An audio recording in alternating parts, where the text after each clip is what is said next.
And I think that month we did 80K in sales. $40,000 and $50,000 a month. Cost us about 65 grand. We've had about a $5,000 a day before, which was pretty good. $1,800 in sales. That cost $7,000. My name is Abraham Trevino. Me and my brother Matt Trevino own Bomba's barbecue and food truck here in Kalamazoo, Michigan. How we got started was basically my brother Matt, he got us into a Rib Fest event. It was a one-day vendor for local guys, and he signed us up for it. We pretty much pooled our money together to buy food for it. And we actually won the Rib Fest contest that year so that kind of started the business. We didn't actually have a business at that point yet. Over the next year, we started building a small food truck, and we started setting that little food truck up in front of a liquor store at Eastwood Market is what it was called. And we were set up in front of the liquor store selling barbecue and tacos. We kind of had our own style of menu with the barbecue. We were doing like a sort of a taco and barbecue theme, and Mexican food sort of different. So it was kind of different from what was going on in this area. My name is Frank. We're here at Blazing Burgers, and we started here in October 2020 during the heart of COVID. So me and my buddy, he's in the kitchen. We were sitting one night, I believe in July of 2020, saying, we need to do something. We've been sitting home for a couple months. We looked at a couple businesses, it didn't work our way. So you know what? Let's open our burger place. We worked at the same restaurant for 5 or 6 years together. So that's how we got to know each other. One thing led to another. My name's Stephen Choi, owner of Bao Boys. Growing up, my bud and I, Brian Kim, the other owner, always wanted to have our own business, probably in food, because we always loved food. We didn't start that way. I started as a management consultant, and he went into fish farming and coral. So very different, divergent paths, and we both went up the ranks there. We kind of hit that age where we have enough capital to make a bet, and also we want to build something of our own at that age. So we came together and formed Bao Boys. I lived in Michigan for about 4 years by that time in Ann Arbor, and I saw that it was like a vibrant food scene, and I felt that people were ready for new things or want new things, but not everyone is willing to open something here. So we brought some of the flavors we enjoyed in LA and opened up here in Ann Arbor. Hello, my name is Martel Posey. The name of my food truck is called The Angry Chicken, and I got started just going into a venture with my family members after working on a food truck for a few years. And why did you get into the food truck industry? Can you tell us a little bit about that? I really enjoy cooking. It was one of my passions in life that I really just enjoyed doing on my own personal time. I was kind of looking at ways of side hustles that I could do, and one of my family members had saw this truck and sent it to me, and we went and looked at it and kind of just talked about it, and then we decided to go forward with getting the truck. And then after that, it was kind of let's come up with a concept of something that I can take out in the community and start a business with. My name's Ryan. I own Smoke Rings Barbecue, and honestly, what started out as just like a little hobby ended up progressing into much more. So this is something that my fiance and I do pretty much on the weekends, and just kind of roll with it from there. Did you previously cook? Were you working in kitchens or anything? No, self-taught with everything, and we used to host a bunch of pretty large-sized parties, so I got used to cooking for the masses, and that's how we ended up with this. A bunch of people would always tell me, look, you need to pursue something with it, you need to do it, and finally one day just bit the bullet, and here we are. What led you to do barbecue? Honestly, there's no good barbecue around, so I wanted to do something that kind of stood out. Pretty much around here, you just got a bunch of different chains and things like that, like Dustin's and Sonny's, and Four Rivers is another one, but everything's just so inconsistent. So, one day you go there, it might be perfect, and then next time you go, it's just real dry, and I don't know. So just kind of wanted to do something that would be consistent, and this is what it turned into, was the barbecue company. My name is Brandon. I'm Tegan. And we're the owners of Pizza Me. We started the food truck with an idea. We kind of created the idea when we were traveling in Europe. We really loved the concept that they use in a lot of places where they have fresh food and fresh ingredients, and they're really connected to the farm and the source of all of their ingredients. But with that idea, we didn't really know what we wanted to do At that time, we were currently living in Chicago and we were kind of unsure what we wanted. We were both bartenders. She's been in the industry for 10 plus years. I've been in for 7, and we kind of were just fumbling with the idea of what to do next. We were kind of over Chicago and the big city scene, and she went to Western, and we had a lot of friends that kind of pushed us to Grand Rapids, and we made the jump to Grand Rapids. We happened to just move during COVID. March 2020. So we moved. It was a good time. We moved and we kind of were just like fumbling with the idea. And then with COVID comes a lot of great ideas for a lot of people. And I had a lot of time on my hands to really figure out pizza. I had already been cooking pizza for a while, not great pizza, but I had a lot of time, YouTube, read books, a lot of practice, a lot of friend cookouts, a lot of like trying to figure it out, a lot of trial and error. And from there, she came up with the idea of like, we want to start a restaurant, we want to start a bar. We have no business background. We don't have the financial means to buy a building. So what's the best thing we could come up with was a food truck. And from there it was kind of like figure it out and play with the idea. And it was a 3-year process of just working in a bar, kind of slowly figuring it out, trying to figure out, because we had no idea what we were doing. Learning about Grand Rapids, figuring out our market and how we would ideally fit in it. And we met a lot of great people bartending and working just throughout the city, and I think that really helped us. If we would have came to Grand Rapids, tried to start a food truck right away, I don't think we'd be doing nearly as well as we're doing right now, because a lot of people within Grand Rapids are helping us. A lot of people are marketing for us. Word of mouth is great. Being at City Bill right now was a friend helping us out and connecting us, and it's kind of just like we are where we are right now because of the people in the community, which is another reason why we were attracted to Grand Rapids. It has a really good sense of community. People are very supportive and want to see you succeed. So that's been really, really great. And what led you to get the truck? Why did you go that route? Obviously, it's a smaller truck, and we didn't really know what we were doing with the idea of the food truck. We knew what we wanted to do. We knew what we kind of wanted to build, but we were unsure. And we had an opportunity that came up with this van. It presented itself and we kind of just took it. We were given a really good offer for it. From there, we got the truck and we kind of just ran with the idea. We really didn't look back from there. She's really great at planning and designing and scheming. So from there, I kind of told her or showed her like what I'm looking for oven and space and whatnot. And we kind of just continued to play with that idea, and really it developed into this. It took a lot of like reaching out to people. I drove down to Jacksonville, had it fitted by a company that did a really good job, flew back, waited a couple months, went back down, drove it right back up. And then from there, it was like, now we got to figure everything else out. And again, it was like, I can't take all the credit. We had a lot of people showing us what to do, helping us what to do. And it was just kind of like continuing to just trial and error and figure it out as we go. And which we're still doing. We're still figuring we're still figuring it out. Like being that we are where we are right now, it's just kind of like we're late to the game. It's food truck season, so we're kind of just like, I'm constantly emailing. I'm probably bugging a lot of people, emailing, calling, putting my name on the list, putting for next year, trying to just slide into events. If someone's like, hey, we need a food truck, we're in. You know, we're just gonna say yes. I've either been prepping or working every day. She's also been prepping and working every day, so it's kind of just like where we're at right now. My name is Justin Gunning. I own the Pizza Parliament. We started 6 years ago. We've grown to 3 trucks now. Built out the second one last year and the third one this spring. And this is the location that we are currently at. Most trucks actually have to have a commissary. We do not, because we're fully self-sufficient on the truck specifically. So that's why we're operating out of a pole barn. And I can kind of show you guys the space. We've modified it to make it work as well as possible for us. Here's the space. We keep all 3 trucks in here. One of them is currently at an event. We've been doing this Halloween event every single weekend where we basically just leave the truck parked there for 4 days at a time. So that one's out. This is our newest one, which you can tell I haven't even had the time to get the graphics on. Just hung a banner on the side and called it good.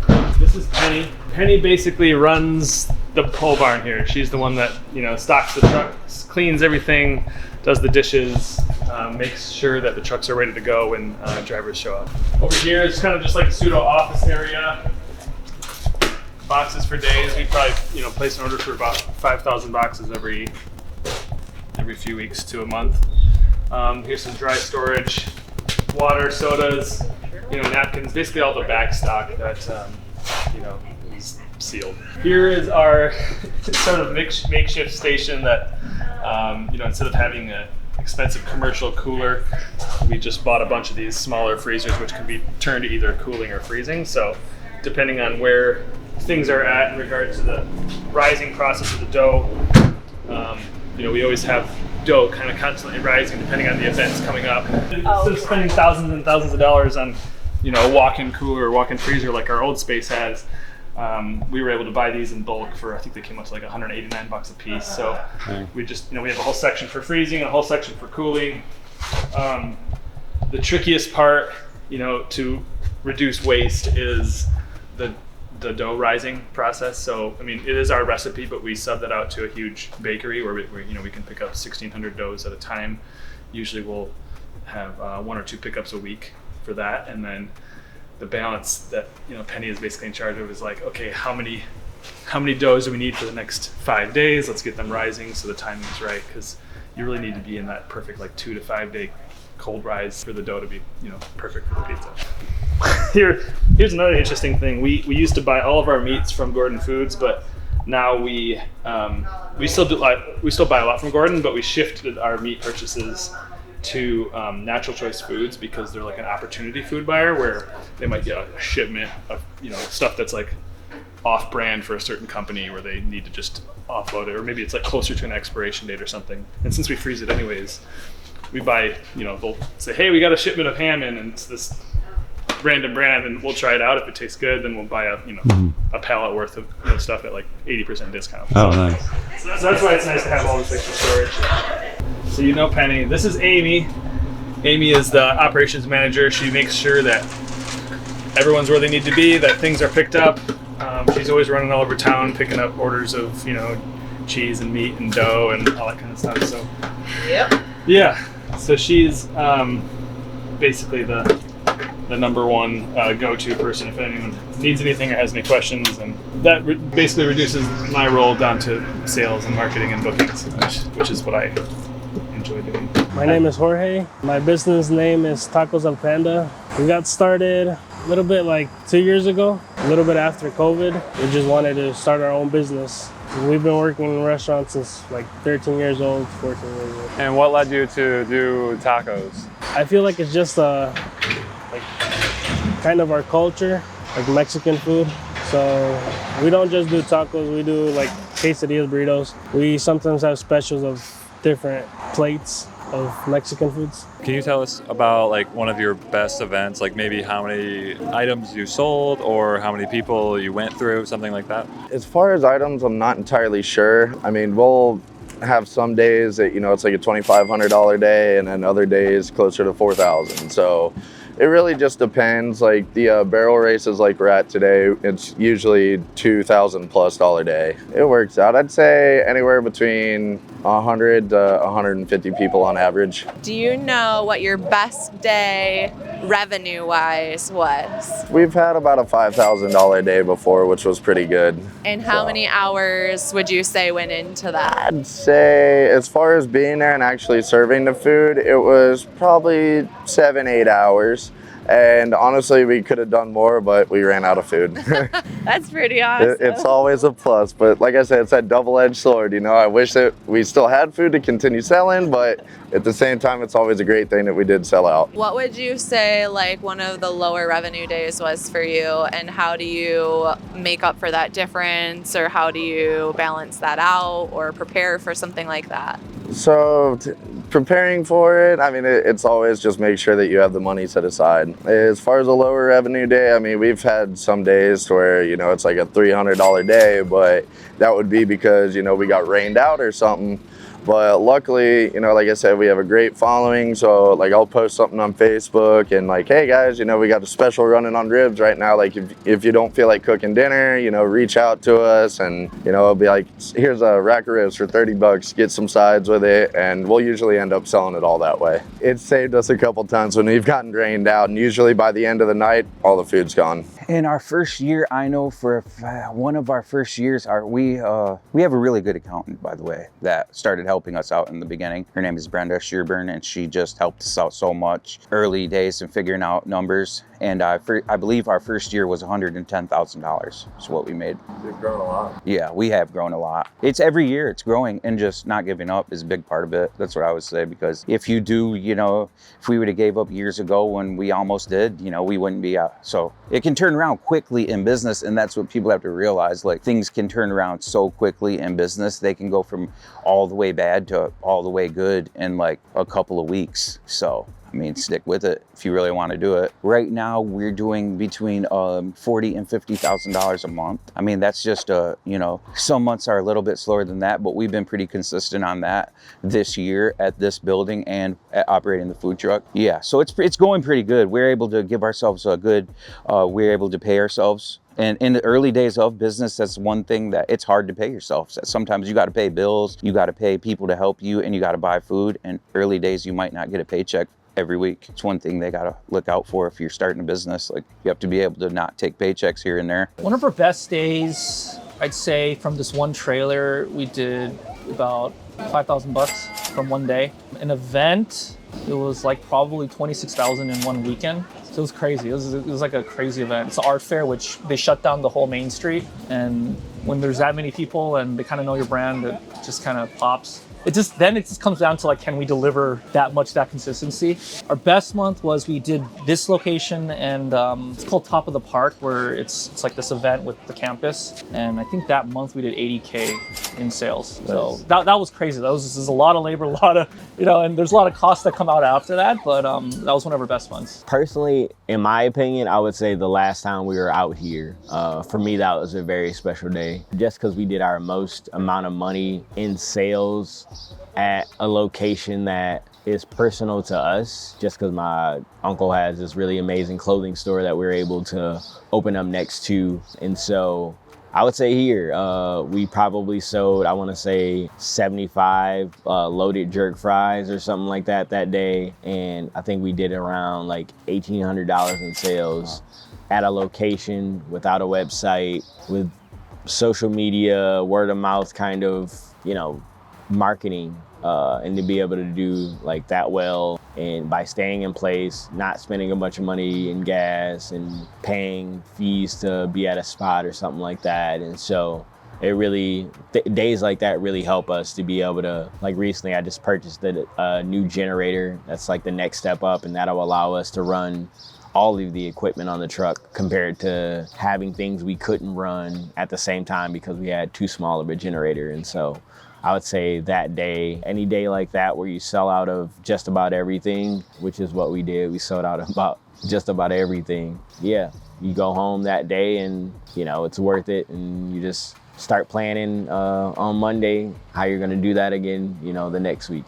This year we'll probably do about 700,000 in sales with the 3 trucks, but that's with, third truck was finally ready by May, so that's only been operating for a few months. This truck was out of commission for quite a few weeks this year because of engine issues. There was quite a few events where we actually hired a tow truck to tow us from event to event, because there's no way that I'm ever going to cancel on a bride. So this truck was scheduled to do some weddings, and our other trucks were also scheduled to do catered events. And so we teamed up with this tow truck and said, hey, here's the events that we absolutely can't cancel. Put them on your schedule, and he'll pick it up, bring it to the event, drop it off. 3 hours later, pick it up, bring it back to his shop, plug it in at his shop. He was very helpful. But yeah, even with all those issues, I think we'll probably hit about 700 this year, and next year hoping to break 1 million. But we'll see. It just depends on a lot of factors. I think the biggest factor when I'm booking events and trying to keep the schedule filled is how much staff I have. And the hardest part to fill is somebody who has the unique skill set of the person that I need as a driver. So obviously they need to be able to drive a large vehicle, do like basic maintenance, like have a general understanding of, hey, this is happening to the generator, how should I troubleshoot it? Also be good with people, be good with obviously food service, be ServSafe certified and know how to properly handle food. So it's a very unique type of person that I need to be managing these shifts. So yeah, right now, I would be booking all 3 trucks every single day of the week if I had enough staff for it. So we started the food truck in March. What are we in? Almost October. On average, I know in April, we brought in just from April, 100,000. And then just depends. We operate 4 or 5 times a week. So on average, about 40 to 50 grand every month. give or take. But as the winter's going, it slows down a bit, you know. What was one of your best months with the restaurant? Our best month was when we first opened, and we netted about 140 the first month. But on average, we're doing about 75 to 80 every month right now at the restaurant. Can you talk a little bit about what other events, what are you guys planning on doing? Right now, we are mainly doing bars and breweries just because that's kind of what's available. Like, there's a lot of food, there's a lot of opportunity in Grand Rapids, as there's over 100 plus food trucks, which is another reason why we felt more comfortable going into it. But a lot of those food truck events book up in spring and in late winter. So we kind of are doing these smaller events. One, it's going to help us really figure out our flow and figure out our process and really figure everything else out. So we are happy to where we are right now, but we definitely come next year are going to be looking to get into events more than just being at bars and breweries, as there's more foot traffic, there's more sales to be made and whatnot. So that's what our end goal is. We are trying to get into like weddings or late night wedding options and block parties. People are looking for that, but as of right now, we are doing bars and breweries, but we're trying to get into the event scene for next year. Our idea was really just to start up on the weekends. We were both going to work our regular jobs, and then we were going to kind of do events and festivals on the weekends. And what happened is we just kind of started snowballing a little bit because we started getting busier and busier every time we were out. We just kind of, by the end of the summer, my brother had left his job at the restaurant, and he just kind of jumped right in and ran the food truck every week. What was one of your biggest events? Oh, the Rib Fest in Kalamazoo is always the biggest fest that we've done. My approach is a little bit different. I'm born and raised in Grand Rapids, and so I end up getting a lot of referrals from people that I know in the city. I work in nonprofit, so I end up getting like a lot of referrals for events that are just community based. So a lot of how I get contacted now is just people will email me or people will reach out through our Facebook or Instagram site to bring us out to different things. And depending on what my calendar looks like, because we are only open on weekends right now as we continue to build the business. Once in the future, you know, hopefully once things keep progressing at this rate, we'll be able to just have more hours and be open to the public a lot more. But for now, it's really a lot of community-based things, a lot of kind of location-based things. Like right now, we set up here most Saturdays in this same location. And my idea behind that was just to continue to get the reps in as far as business goes, continue to work on the product and perfect that, and give people a place that's consistent that they can find us instead of it just kind of being bouncing around in the earlier stage. Are you mainly just focusing on weekends? Yep, usually Saturday. I think I might start adding some like Fridays into the mix for this summer, just because I work a 9 to 5, and a lot of people are always like, oh man, are you at Food Truck Fridays, or when are you gonna get down there? And I'm like, I would really love to, but with work it makes it interesting, you know. And so maybe doing like some Fridays out here where I would do some type of late night run on Fridays or something like that, or trying to find a spot that might make sense for a few Fridays out of the month. But usually Saturdays are our days here, and then either Saturday or Sunday, depending on what kind of community event is out there. What has been one of your biggest events? What do you prefer, doing events or being here in one location? What are your thoughts on that? At this point, I don't know. I really love community events just because so many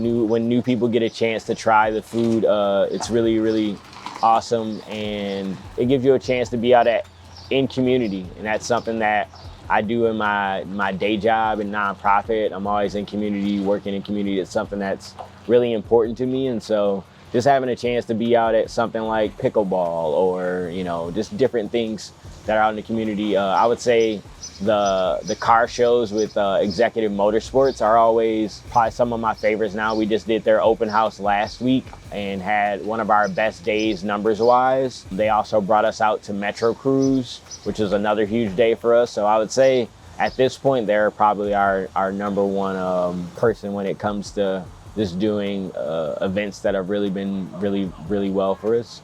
Well, the first event, it was definitely a learning experience, but of course, me being me, I jumped right into a 5-day event, and it was a music festival, and Not gonna lie, like it was busy and it was a lot, but you know, we got through it and we learned a lot of things to make it more efficient on the truck. And from there, just, you know, little changes here and there until we get it how we want it. I see that you guys do catering as well. What would you say your catering to like event ratio is? So honestly, it's about a 50-50 spread. We do a ton of different weddings and, you know, private parties and stuff like that. Like I said, as far as the events, you know, we're always at the barrel races, which it's a good one, you know.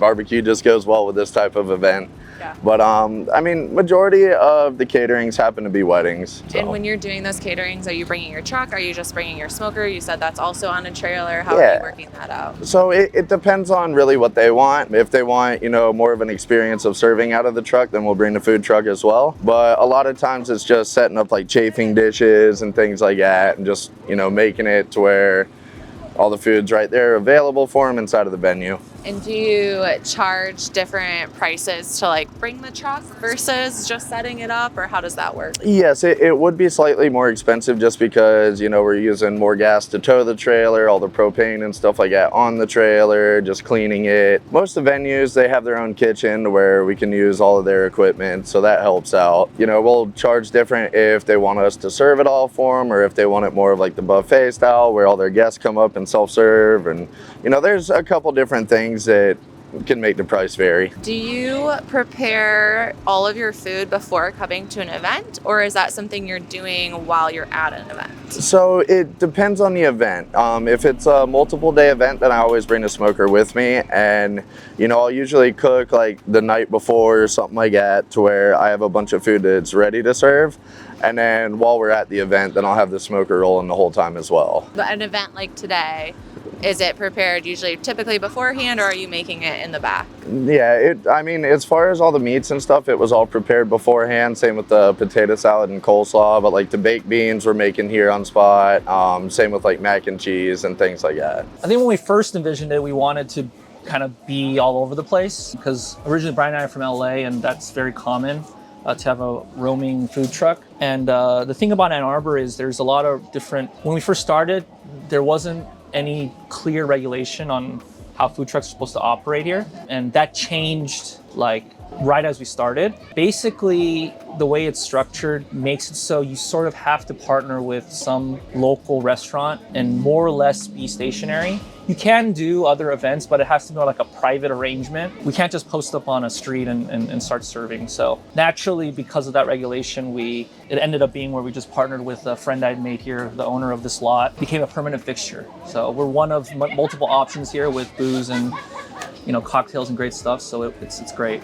Can you maybe say what was one of your best days here, of like how many tacos you sold, and then maybe if you have an event that you've done? One of our best days, I'd say, from this one trailer, we did about $5,000 from one day. An event, it was like probably 26,000 in one weekend. So it was crazy. It was like a crazy event. It's an art fair, which they shut down the whole main street. And when there's that many people and they kind of know your brand, it just kind of pops. It just comes down to like, can we deliver that consistency?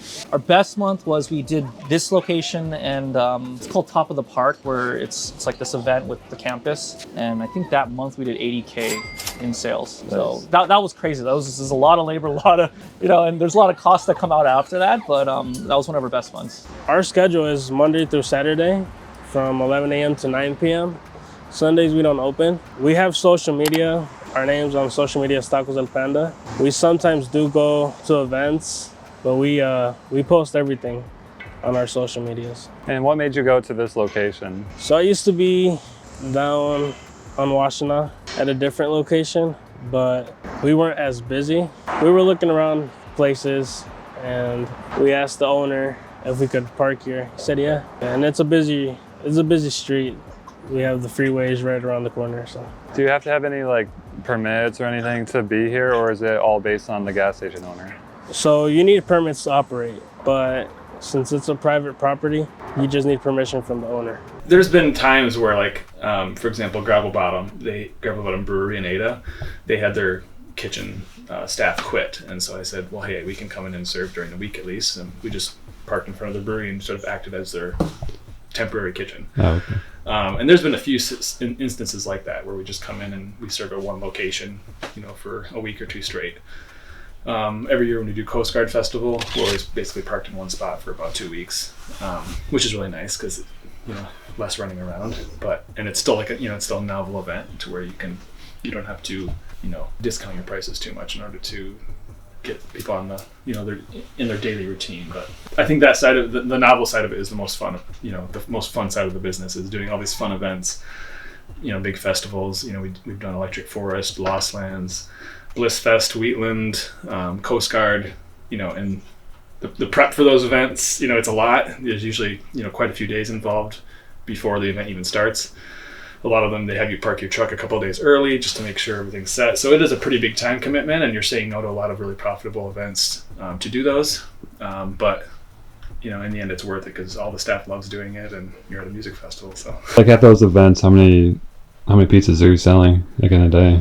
That's a good question. I think the most pizzas we've ever sold in one day was like 700. I would, it's really dependent on which truck you have there, which crew you have there, if they're able to keep the oven at max capacity the whole time, what the weather's like. I think the most we did at Electric Forest, I think we did like 3,000 pizzas in one weekend, and that was 4 days.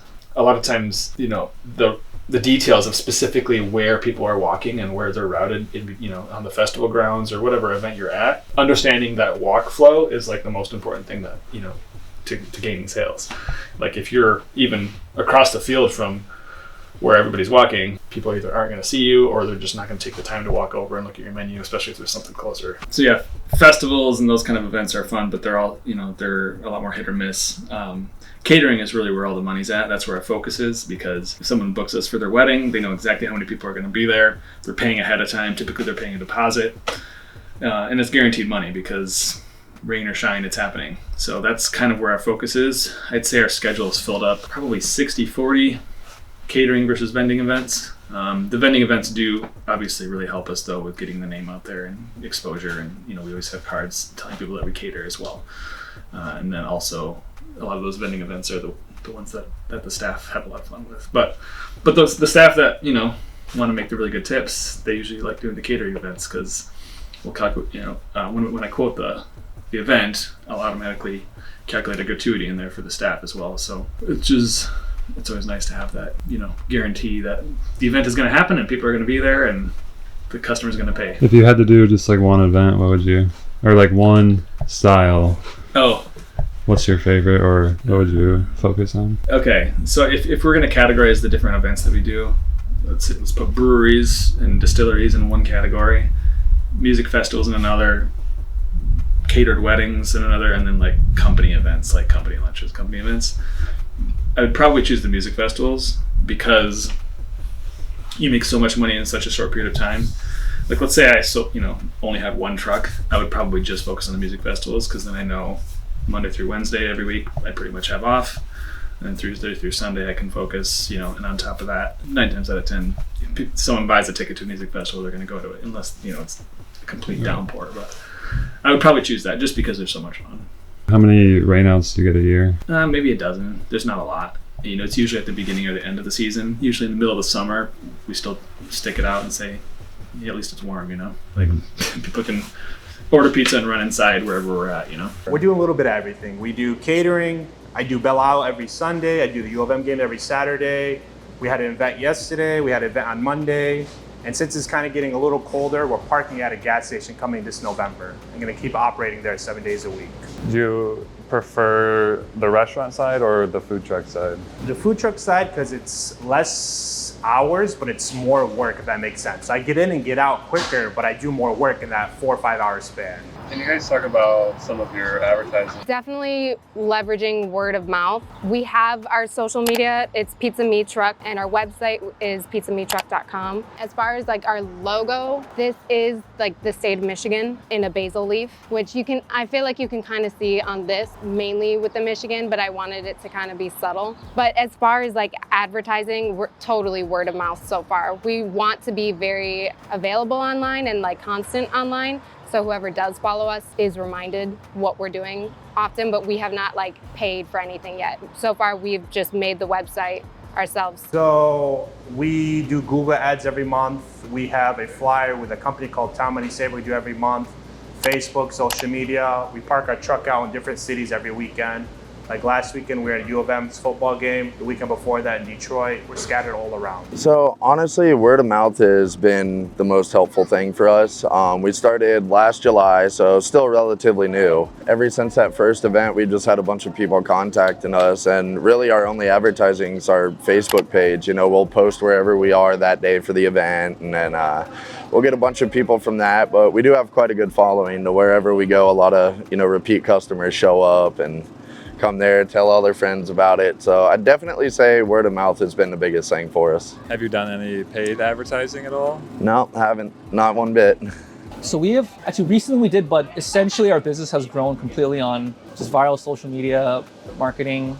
We haven't paid anything in marketing since we started in the pandemic. We got a little bit of a boost because of the pandemic, ironically and unfortunately, but it was we were going to open March 2020, and then in July we paused because the COVID. In July we decided to open. There's a line out the door because everything was closed. There was no places with like this kind of a lot, so it was just it just sort of popped from the beginning, and then we got inquiries from food bloggers, and we said, yeah, sure, come by. And then we organically grew to like around 14,000 followers, just completely just from serving good food. I have to say that we are lucky because my sister is has a YouTube channel, and she's grown that to like 100,000 followers. So she has helped a lot with that. And then Brian, my business partner, his wife is a photographer, so helps with that. And then my wife has also worked in social media a bit. So all three sort of have just helped us push it, with the right resources. Yeah, so right now we just have the basics. We really only had Facebook and Instagram up to this point. We just made the purchase for the website, and so that is loading currently, and so that'll give people a quicker way to see where we're at and what we're doing on top of social medias. But yeah, Facebook and Instagram, and we got a guide that shows us how to start a TikTok, so maybe I'll do one of those too and post the food online in that way too. So well, the Rib Fest was one of the things that we started out when back in those days, 2013 or 14. What it was, if you won the competition, you got a spot, you earned a spot for the next year, and that's how they used to do it. So we had actually, by winning Rib Fest, we earned a spot for the next year, and we started doing it there. And that thing, they said at one time 30,000 people came to downtown Kalamazoo, but I think they've changed that over the years. It's more like 15,000 people come to downtown Kalamazoo for that. But it's a big event. It's big time. It's just 3 days of nonstop cooking, nonstop work, 12, 16-hour days. That's how those festivals like that go. They're just extreme. And with the new trailer, it actually makes festivals easier because we have a smoker on the back of the trailer that we can smoke on site. What's the furthest that you've gone for an event? We've gone, we go to Grand Rapids every now and then. As far as events, we kind of, over the past few years, we've kind of stayed like locally, Southwest Michigan, and up to Grand Rapids, probably as far as we've gone. Can you talk about, you said the Rib Fest is one of your biggest events, like how much you may have done in one of them? $15,000 to $20,000 is in one weekend, a 2 to 3 day event. Yeah, it's extreme. It's like, this is my brother Matt too. He's co-owner of the business here. Yeah, so it's pretty cool to watch us grow too, from just borrowed equipment, to having a building and a couple of trucks. And yeah, because that's why sometimes I can think of certain stuff that I see the business as, and Matt sees the business in a different way. And that's what makes us a good team, because I think just the way that we look at the business is different. We have different perspectives on how we run the business and operate. And when we come together, we do pretty good work. I love sales and marketing, so I just, spread the word that, hey, I was going into this. I used to own a window repair company, and then I went into food. I don't really know why, but we really started doing a lot of advertising as soon as COVID hit, because as soon as that happened, that was actually a year that we decided, we only had this truck, and we decided we're going to do music festivals all year long. So we had music festivals lined up every single weekend for 2020. And then COVID happened, and every single one of them canceled. But right away, I was just like, well, okay, where are the people at? They're at home. They don't want to cook. They're stuck there. Let's go into the neighborhoods. So on the day we were supposed to do Irish on Ionia, which I think was like March 16 or something, instead we just threw a post out saying, hey, who wants who wants our pizza truck in your neighborhood? Essentially like thinking, we'll just get a list of people who want pizzas and we'll make them and go deliver them with the food truck. Like it'd be a good Instagram post, or it would probably be something that would grab some attention. And then we started getting requests saying, well, yeah, let's set up neighborhood nights. Our whole street is home all day. So we did that for one of my friends, and then another neighborhood, and then WZZM did a news piece on us. And then I had about, probably 80 to 100 requests for different neighborhoods for us to go in and just set up a neighborhood night. And basically I just told them, get 15 households on board and we'll set a date. And we ended up doing that March, April, and May in 2020. And it was probably the best quarter we've ever had. And that includes, Electric Forest and all those festival weekends. Like that quarter was our best quarter. Can you talk about some of the expenses that come about? I mean, all the little things that you don't really think of, the bowls, the pots, the pans, but then like menus, added on equipment, a lot of it, does add up. We definitely are figuring it out as we go. We'll realize that we need something. Everything that we got in there, we went more new with it because we wanted to make sure it was not going to fall apart on us. The oven is a very high-end oven, but it is something that we wanted, so we paid the expense for it. As far as like going into a food truck, the reason we went with this instead of like buying another food truck is because he really liked Pizza Masters, the oven that we have, and that's like the main thing. We don't need like fryers or a grill or anything like that. So if we would have gotten a truck, it wouldn't have been worth the investment into it. We would be scrapping most of the equipment. So our main thing is the pizza oven. That costs $7,000. It's electric pizza. It's an electric oven. Everything in the truck is electric. We don't have any propane in there. There's no wood. It's not a wood burning, but the oven does get to 800 degrees, so we can cook the pizzas in 2 to 3 minutes, which is going to give us a really good out time without losing that time and that efficiency. So we're still able to get a nice flow. And for electric, it does mimic wood very well. The way it heats up the dough, he was very excited about that. There's a lot of expenses. It's not, operating cost, the gas, propane, oil. For the fryer actually. So for the truck and for the fryer probably. For the vehicle maintenance, food truck maintenance, restaurant maintenance, and then just the cost to operate. Food cost and labor. We have probably about 6 employees right now. So, and there's a lot of having operating insurance on those vehicles, and then each event there's costs involved in that too. Like for example, like Rib Fest, that one is between $1,200 to $2,000 for the 2-day event, but you can make a good amount of money doing it. So, but a lot of the other festivals are small. Like we did one and it was like a $200 fee, and we ended up doing like $8,000 or $10,000 at that event, so that one was pretty good. But yeah, there's a lot of different fees in it, and knowing the amount of food to cook is just something that's taken years to figure out, because sometimes you don't know if an event is going to be really, really busy or really, really slow, and sometimes you're at the will of just whether the event's going to be good. And then most of the time when we show up now, we do very well because people know about us. But in the early days, we just didn't know how much food to make. So a lot of food trucks can get tied up into that, and then you wind up having to throw the food away, maybe because it's been out, you've cooked it for 8 hours or so, and you have time limits on how long you can keep something. Yeah, so the equipment that you need for at least our menu is you need, a fryer, a griddle, warmers. A lot of our cooking is done on a cook day, what we call a cook day, at the beginning of the week, and then it's kind of stored and then heated up and served on the daily. It's because a lot of our meats are braised, so they take like 4 hours. So and that was intentional so that we could prep in bulk and then serve it throughout the week, following health code. So the menu we serve here, so we're Bao Boys, and so our primary menu is bao buns. They're essentially like an Asian taco or slider. It's like a pillowy dough, and it's filled with meats and sauces and slaws and pickles. Traditionally, it's Taiwanese, and it has pork belly, peanuts, and some like mustard seed. That's like a very classic, or hoisin, very classic dish in Taiwan. Brian and I are Korean, and we're from LA, so we brought a lot of LA flavors and put it into the bao bun. So we put Korean marinated short rib. It's called a shorty.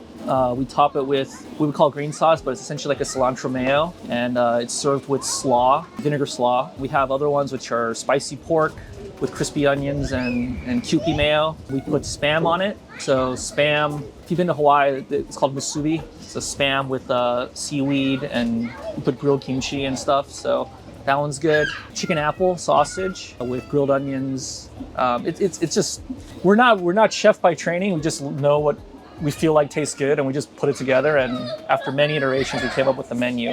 We also serve bowls.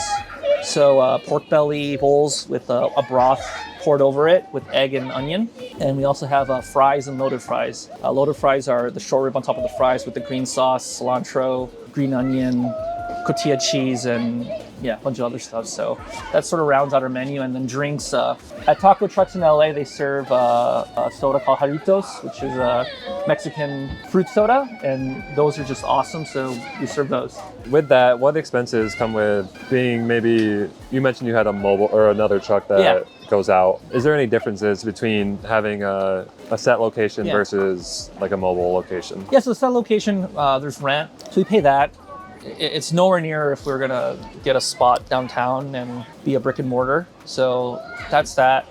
Other than that, not much real difference in expense, maybe gas, just traveling. I could tell you the life on the road is not as glamorous as having a station where you can just come and work at. So that's the main difference, like the labor and the effort there, which doesn't show up on the spreadsheets. So besides food, obviously, like all of the stuff on there that you're serving it with, like forks and to-go boxes, different things like that. Another expense would just be, like the general upkeep, all the cleaning supplies and making sure that everything's good to go, like cleaning the hood systems out and, fryers and just all the stuff that we have on there. So every day, something different. We buy our stuff fresh every single day, so some price can be high, some can be low. It's just different every single day. We got rent, we got our gas bill, all adds up at the end of the month, We didn't expect it to turn out like this, but compared to other restaurants, we're still here after COVID, so we can't complain. We'll take what we can get, Whew. They vary. I was just thinking about this on the way here too. Like the amount of hats that you wear as a food truck owner, especially doing it kind of solo, you really wear so many hats. The expenses change. Like before I came here today, I went to the store to buy some cleaning ingredients to just really do a deep clean on the truck. A lot of the expenses are like insurance, and then mainly just inventory. Each week you really gotta pick up ingredients, and so for me, I pick up like local fresh ingredients every week, and then prepare them to serve on my truck so that they're fresh. And so usually just my local ingredients every time I go out, insurance every month, and then just the random equipment and supplies that'll come up. I had to go to the Home Depot to buy like storage bins to organize things. I went this morning to buy cleaning supplies. So anything that you can imagine that you would need for like a regular restaurant, essentially, you're doing that, but on a truck that is moving and bounces around a lot. So things come unscrewed all the time, things start moving around. And so it really can just be just about anything. So I would say sometimes the product can be a little bit expensive, like the meats. It really depends where you buy them. Nowadays, everything is getting more expensive. Sometimes the equipment that we work on, it's expensive to fix. Do you guys have any employees, or do you ever have to have employees? So I have one employee. He's not here currently. He will be here later. But it's just me, my wife, and our employee. Probably repairs, honestly. With a food truck, it's never ending. It seems like there's constantly something breaking, something that needs to be fixed, maintained, tires, brakes, engine stuff, generator stuff, and then not to mention you have a commercial kitchen on wheels, so of appliances that aren't meant to be moving around every day, bouncing around on the road, and so there's a lot of potential for things to break. But like I said, we'll never cancel on a catered customer, we'll never cancel on a bride, so even if something goes down, we have a lot of redundancies in place. We have backup equipment, we have a whole backup oven back there. We have a solution for almost everything that could happen now. So I think the number of events that we had to cancel this year is like one or two, due to equipment failure type stuff, and then things like fees to be a part of certain events. For example, Grid Life is a festival that we do that I think it cost about, after everything was calculated, it cost us about $4,000 or $5,000 to be a part of that event, which is just one weekend, and it's a percentage of sales. That's how they do it. Electric Forest used to charge 35%, So we would do electric for us for a weekend and hand them a $10,000 check. Oh, and then of course food costs are through the roof right now. We're still probably at under that 28% mark, which we're supposed to be at. The goal for any food service business is to be under 28% food costs. Ours is probably normally about 22 to 24, but during COVID, actually it was more 2021, our bacon was triple. Our cheese almost doubled. Pepperoni was double. Everything was outrageous. And then we just had to raise our prices because a lot of people understood, but it still does impact your sales. If you guys could give 3 tips of advice for other entrepreneurs or anyone out there trying to start something on their own, what would you say? You have to just go for it at some point, and plan for it, but you have to go for it and just whatever happens, attitude. It's because you're either going to go for it and do well and stay in business for a while, or you're going to go for it and you fail, and then just you're back at square one, job and regular life. So you just have to have that courage to go for it. Thing is, there's a lot of learning once you do go for it, because we've been learning this whole time new stuff, and when you fail, it's just you learn. And I think that just not giving up just because the money's running low or this or that, those are things that you can overcome. And I think that you just, it's just like, to me, it's like, just because your money's running low, don't give up, because that's the time, like, you can make it still. That's my advice. Just stay with the course, stick the course. We spend a lot of time on the function, how things work in the kitchen, flow, the engineering of that, and how to store stuff too. And that's as important as just making good food, because you make good food and it sits around for a while, well, it's not going to be good, anymore. So just that is very important, is just the function of the kitchen and the front part, the counter, and that's a lot of stuff that we didn't go to school for. We started it out and it was slow, so we sat back and figured out how to make it go faster and quicker and more efficient. It took time to do that, but once you figure it out, that's when you can be really successful in one store and then translate that to another store and another store. Consistency. You're not doing the customer a favor, the customer is doing you a favor, and just be happy, man. People are coming here to spend their money. You're not doing anyone a favor. They're coming here to pay your bills, if that makes sense, Right. I mean, honestly, if I can give one advice, the restaurant business is not for everyone. I know a lot of people who say, hey, I want to open up a restaurant. Can you give me advice? And I tell them straight up, don't do it. Because I've been doing the restaurant business since I was 17. I'm about to be 27. And we've been here almost 4 years. And ever since then, I think I had 1 week off completely from here, I had a kid 2 months ago. I went to her birth, she was born, held her, and went back to work the next day. So it's a lot of work. It's good money if you're willing to put the hours in. But if you're going to not care for the business, not keep it clean, not do the upkeep, your business is gonna fail, honestly. I know a lot of people who open up a restaurant in the same year, 6 months, they close down. It's a lot of sacrifice, a lot of hours, and a lot of people don't wanna do that.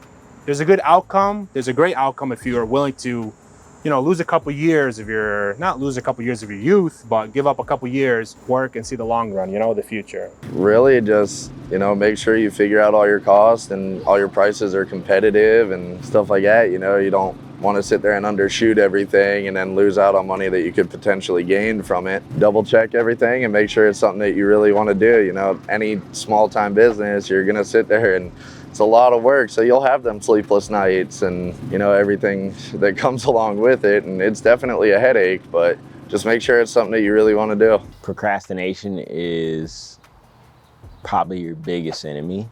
Be great at problem solving, and if the numbers don't make sense, you're probably wasting a lot of time until your numbers make sense and you can see on paper what you should be making, what your prices should be, because there are certain factors that aren't going to be in your favor. There's always going to be expenses. There's always going to be taxes and things and that you got to pay. And so making sure that your numbers are good so that you can do the thing, which is make the money so that you can take care of yourself, or make sure that the time that you're spending and putting into your business isn't in vain. I think that's something that's always sad to me to see businesses kind of struggle with that because maybe they didn't look at their numbers or have the right approach and just believing in their value and their worth. Think about the things before making the choice. One suggestion I give is, I personally think you shouldn't have a business partner. Maybe later on it can be a problem. And just follow your dream. Do what you like. It doesn't matter what anybody else thinks. Leverage your network, absolutely. Try to get to know people that you would want to work with one day. I think that's been one of the biggest helps for us, is definitely like who we know, which is a very common answer. It's not what you know, it's who you know, but it really does help. And people that you may not expect to help do end up being super helpful, I would say. So just keep your mind open. Never close your mind down on one idea. Really keep it open and always be willing to expand and grow your idea. Things are gonna pop up. Take them for what they are, and it's probably gonna benefit you. And you really won't limit your opportunity by just constantly keeping your mind open. Like, always be willing to learn and listen. I've just been reaching out to a lot of people. I've just nonstop reached out to a lot of people. Like, we're not from Grand Rapids. We don't have family that lives in Michigan. It's just her and I. So it's been a lot of just reaching out, and I've just nonstop emailed, called people, and from there it's just like you grow good relationships and whatnot, and it's kind of benefited us now, and we are able to book up a lot faster by just constantly reaching out and being out there. And not being hesitant. I am more of an introvert when it comes to that. I don't really like putting myself out there. So it is something that is uncomfortable for me, but it's kind of like, it's the name of the game. It's what I got into. So I will put myself out there at this point and make mistakes, but I'm willing to do that for the business. If I had to simplify it down to three things, three pieces of advice for a potential food truck owner, one would be have patience. It takes a lot of time and a lot of money to grow a following and to understand which locations are profitable, which ones aren't, and what to focus on. Two, get ready for things to break. It's a commercial kitchen on wheels. All the equipment is not meant to be bouncing around on a food truck. So 100, 200 things that can break and ruin an event. So getting to places early and being ready with redundancies in place in case things break, so you don't ruin a bride's day. And the third thing is, I know you love food, but you have to focus on the numbers. There are so many food truck owners that are almost offended by profitability, but you're gonna go out of business if you don't focus on the profits. And people, I mean, sometimes they won't. Sometimes customers complain about your price. That's probably not a problem with your price, it's probably a problem with your product. So if you need to increase that perceived value in order to hit, the price that's gonna be profitable, do that. I think the average lifespan of a food truck in West Michigan is about 2 years. So yeah, those are the three things. Have patience, get ready for things to break, and focus on profits. In school, they'll tell you, like if you take marketing, they'll tell you this is the most important thing to make your business successful. If you take finance, it'll be another thing. If you take accounting, so forth and so on. So the first tip is like, they're all important, but you only have 24 hours and $10 or whatever your budget is. And the real game is knowing where to spend your time and money given your limited resources is actually what it is. It's not, because if you had $1 million and you can just do all the things and you're fine, but that's not how it works. That's the first tip. The second tip I would say is start small with one thing you're good at and just kill it instead of trying to do too much, because that's the road to just not being sustainable. I had a third one. Oh, hedge. When we started, I partnered with Brian, and many people advised me not to because he's my friend. I've known him since 6th grade. But when we started, we made an agreement that if it's ever between friendship and the business, we're going to give it the business. Because that's, we can get a job, we'll be fine. So that was the first thing. But then in terms of the hedging, what I did was I kept my day job. And then Brian kind of jumped right in. And we have this arrangement where like I have his back and, he makes good money from here, and we do our best to make sure that together we're in a position where neither of us is over leveraged or overstrained. That's something that I think has been a secret success for us, like just making sure we're not fully in it. And I would say that other people who've been successful will say you have to jump fully in. Only the successful people will say that. 'Cause there's a lot of people that don't make it that did that, right? So, and I think that just comes down to everyone's network and everyone's level of risk tolerance and everyone's level of support they have in the back. To if they fail, they'll be fine. And for us, it was we needed to do it that way to make sure we're okay. What made you get into wanting to sell food? My brother was a really good chef. He ran some restaurants, and he was good at cooking, and we were winning these competitions. We were just getting offers to do events. You know, we were getting recruited by some people to do different events. So, and then I just realized that there was really a market for it, you know, kind of to start a business. We always kind of wanted to start a business, and that's kind of how it started. Do you remember what it costed to get like your first truck? Oh, well, it's a funny story because we had got a $2,000 loan to buy the truck. Bought the truck, and it kind of like sat as we were both working jobs, so we would put away money and put pieces together and that we needed to get through the health department. You know, we looked up the health department codes for food trucks. And the other thing that started up the idea of a food truck, Kalamazoo was passing a new ordinance to allow food trucks to operate in the city. And, you know, that was kind of like, you know, what kind of sparked the idea to do that. So we just bit by bit, you know, put money into that food truck, and we got out, and we were fairly popular with just a little white food truck. So from back then to now, how has your business evolved or changed? It's grown every year since the beginning. The truck that we originally had was a $2,000 truck, and it wasn't in the greatest shape. So as soon as we got a little bit of money started rolling in, we invested in another truck. But by the end of that first summer, a brewery had just opened up in Lawton, Michigan, and they had a kitchen available, commercial kitchen available, and they really liked our food. The owners of it really liked what we were doing, and they offered us a deal to start up with pretty low rent, and we decided to go with it and serve food for the brewery. And that lasted 4 years. Some people have broken into it and kind of trashed it, and we didn't need it, so we just haven't been using it. That was the original one is the black one. And our guy who does mechanic work for us had the bright idea to use parts off of it, and we need to actually junk it now, but he was trying to use parts off this to put into here to get this one fixed, because this one was kind of really run down. So that's why it's kind of taken apart right now. He was using parts to patch this one together, and it just never kind of still has issues. This was the $2,000 one we bought originally, and it's kind of almost like I'm ready to junk it, but I kind of don't want to get rid of it. But eventually it worked. You know, it got us our start, and this was actually the brewery. It's still on there that we started out working at. It winded up closing, but that was the original brewery we were out at. And then that one. This is the regular food truck that we had. And the cool thing about this one, outside of the wrap, we built the kitchen on the inside. Me and my brother did. So that one we did not build. These first two, we built the insides of them in our spare time. I used to work as a technician at a machine company. And so I had a lot of the mechanical knowledge that we needed to get going in the beginning. So, and my brother had the food, so it kind of worked out well that way. I saw you guys have a trailer. When did that come about? The trailer was bought over this past winter time, and it was just, we had found a deal on it, and we were looking to get something that we could do more production out of. Because our other food truck, it was more of like, we couldn't do a lot of cooking in it as far as like the equipment that was in there. So that trailer, when we found that, it was already built, full commercial kitchen, full smoker in the back. It had everything we needed to operate like a restaurant, like a full restaurant on wheels. When we knew we had a lot of good events, COVID was coming to an end, we'd be able to do more public events and stuff like that. So this thing about the trailer, probably this back end here, it's a smoker. It's a rotating Southern Pride. You can cook a large amounts of food on this thing.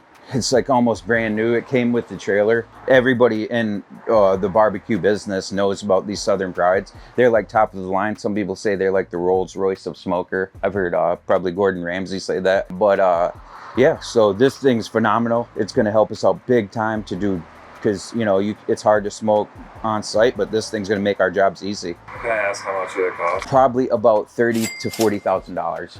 Depending on how much. We have also another one inside the restaurant that's pretty much just like this. So we have two of these, and that's a huge investment, but it makes our jobs easy. We've learned to, you know, they work very, very well, and they make our jobs easier. So, and then the food truck inside of the food truck might have I might have to move this sign out because we did an event the other day, and this, if you wanted to just get a shot of this menu real quick, you can see like what we were doing. This is just like last Friday.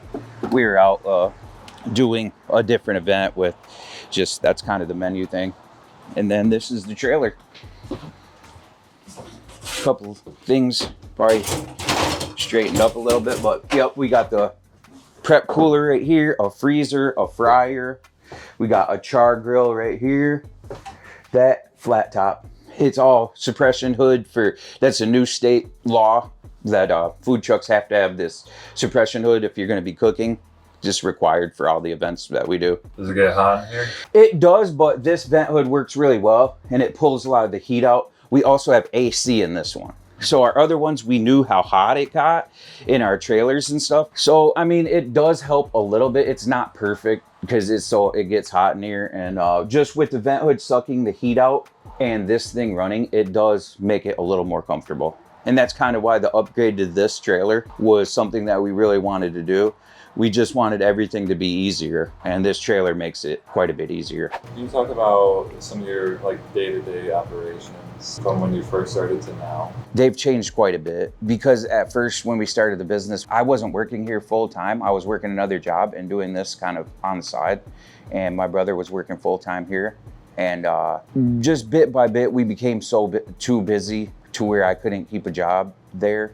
So that's one of the things that changed. I had to jump into the business full time. The bigger volume, when we moved out of the brewery, we had a little small restaurant and it was just too small to do caterings, food truck events, and run it as a drive-through restaurant is what we were doing out in Lawton. And we needed more space, we needed to do more production, and that's kind of why this building here came along. You may have said this earlier, but because you have the food truck and you have this food trailer, are you operating them at the same time? No, well, we haven't been, and only because the truck right now, it has some mechanical problems. And so we haven't been operating that one. Eventually we will have both of them operating because this year we have had multiple events on the day. What we have is we have some really nice canopies that we had to set up at an event this year because the other truck wasn't running. But that was a big deal with that other truck, and that was a real issue for us getting to different parts of the state, is the mechanical issues we've had with our truck. It's had so many mechanical issues, it's been a headache. So we've had to stick to Southwest Michigan because we were kind of afraid of it breaking down for a while there. It has a new transmission and motor in it, and it's still giving us headache. Do you know how much you spent on repairs on it? I would have to look it up, but it's a lot. It seems like every year we were putting, I know that the motor was $4,000, somewhere around $4,000, and the transmission was like $2,500, that right off the bat. That doesn't include that we already bought the truck before that, so. Would you recommend getting a trailer over a truck? Not if you have a good mechanically sound truck, food truck, because the thing is with the trailer, there is more setup to it. You have to unhitch it from the back of our F-350 that we have, and you have to set it up, balance it out, and sometimes, and then also you can get stuck at events if you can't get your truck in to pull it out. You know, if there's more trucks loaded near you, you might not be able to get in to get your trailer out. So the truck, sometimes it was easier, I could just pull off. At the end of the event, I could just pull out. So that was kind of a cool thing about the food truck. We just won these 3 this year, so that's kind of a cool thing that we did this year. The gumbo cook-off, the mac and cheese, and best pulled pork at a event. 2 different events, but it's kind of it. And then our other theme of the restaurant is like, we've learned stuff by reading books. So, I mean, we have all kinds of different books by all kinds of different peoples for people to check out, you know, cookbooks and just business books. And, you know, that's kind of our theme. That's how we learn, just by different books. What made you get into like the books? My brother, he literally was like learned how to cook by studying books, and he learned methods. He learned different things by, you know, studying books. And I actually took a couple business courses early on, you know, at the community college, and you know, I learned enough, a year of business to be able to operate and, you know, stay within the guidelines of what we need to do to operate. What's the furthest that you've gone for an event? We go to Grand Rapids every now and then. As far as events, we kind of over the past few years, we've kind of stayed like locally Southwest Michigan, and up to Grand Rapids, probably as far as we've gone. What's your favorite like dish to make? We're known for the ribs. I think that people already have figured out that we have some of the best ribs in probably the whole state of Michigan, if not further than that, because like people have known that and for years, and that's how we got our start doing the Rib Fest. But I think that just being able to do like the Mexican cuisine also along with the barbecue, it is sort of sets us apart from just the regular restaurants around the area. Yeah, and then just our tacos, our quesadillas are popular too because we use our smoked meats in that. So we sell enough tacos here to where it's pretty ridiculous, sometimes. Ribs sell every day, and our rib tips are popular, our brisket, pretty much everything on our menu. It's a small menu, but everything usually sells about, the same. Can you talk about maybe how you plan on expanding in the future, or if there is any plans to? I mean, we have a lot of opportunity because of the knowledge that we have with running a restaurant and with running food trucks. So I think there's a potential at some point once we figure, because we're creating systems here. Systems of how to do things, how to operate the food truck, how to operate the restaurant. And eventually, once we have good enough systems, we might be able to expand to more locations or more food trucks. So we have the possibility of doing both. We have 8 to 10 years background on operating both food trucks and restaurants. Would you ever add more restaurants and eliminate the food trucks, or vice versa? It could be a possibility for that, but right now we have the energy to do a lot of events, and there is a lot of things that you have to know about the food trucks, like how to turn gas on, how to start a generator. There's a lot of mechanical side to the food truck that, you have, if we aren't there ourselves, we're gonna have to actually have like people who are capable of the mechanical side of operating that. I like the restaurant and food truck, and it helps the restaurant out. We'll slow day or whatever, hit a big event with them. So if we did another one, I would think it would be a good idea to have a restaurant and food truck. And our food truck isn't running every day of the week anyways. We run it, Thursday, Friday, Saturday, usually. And then half the year, it's not even running at all. One other side that we've seen is going from small town to bigger town.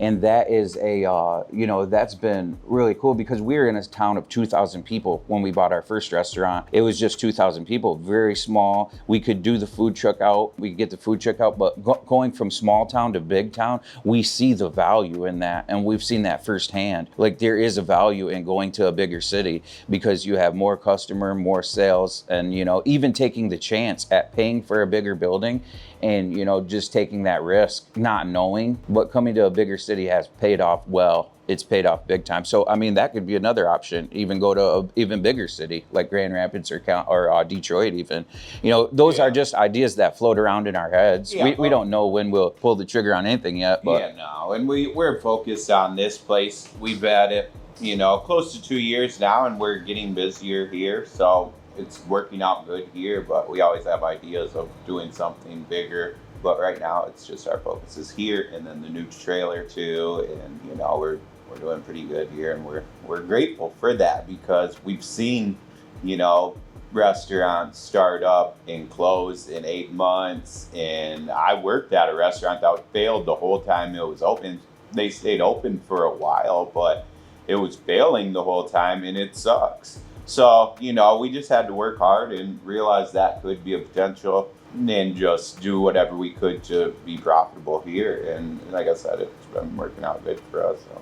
He was talking about COVID earlier too, and that did suck for our truck stuff because we did mainly food truck stuff back then, and we had a small restaurant that did pretty good business, but it was mainly food truck stuff. So that was the time where it was hard. But on the flip side of that, when all of our events closed down, our restaurant actually boomed because we had a drive-through. So we were just booming through COVID, for the first month we were scrambling, but once it got going, it got pretty good. And we didn't really have food truck season that year, but the restaurant was busy. So if you guys had to recommend a food for both of you to buy, what would the customer, what should they get? We have a El Jefe plate.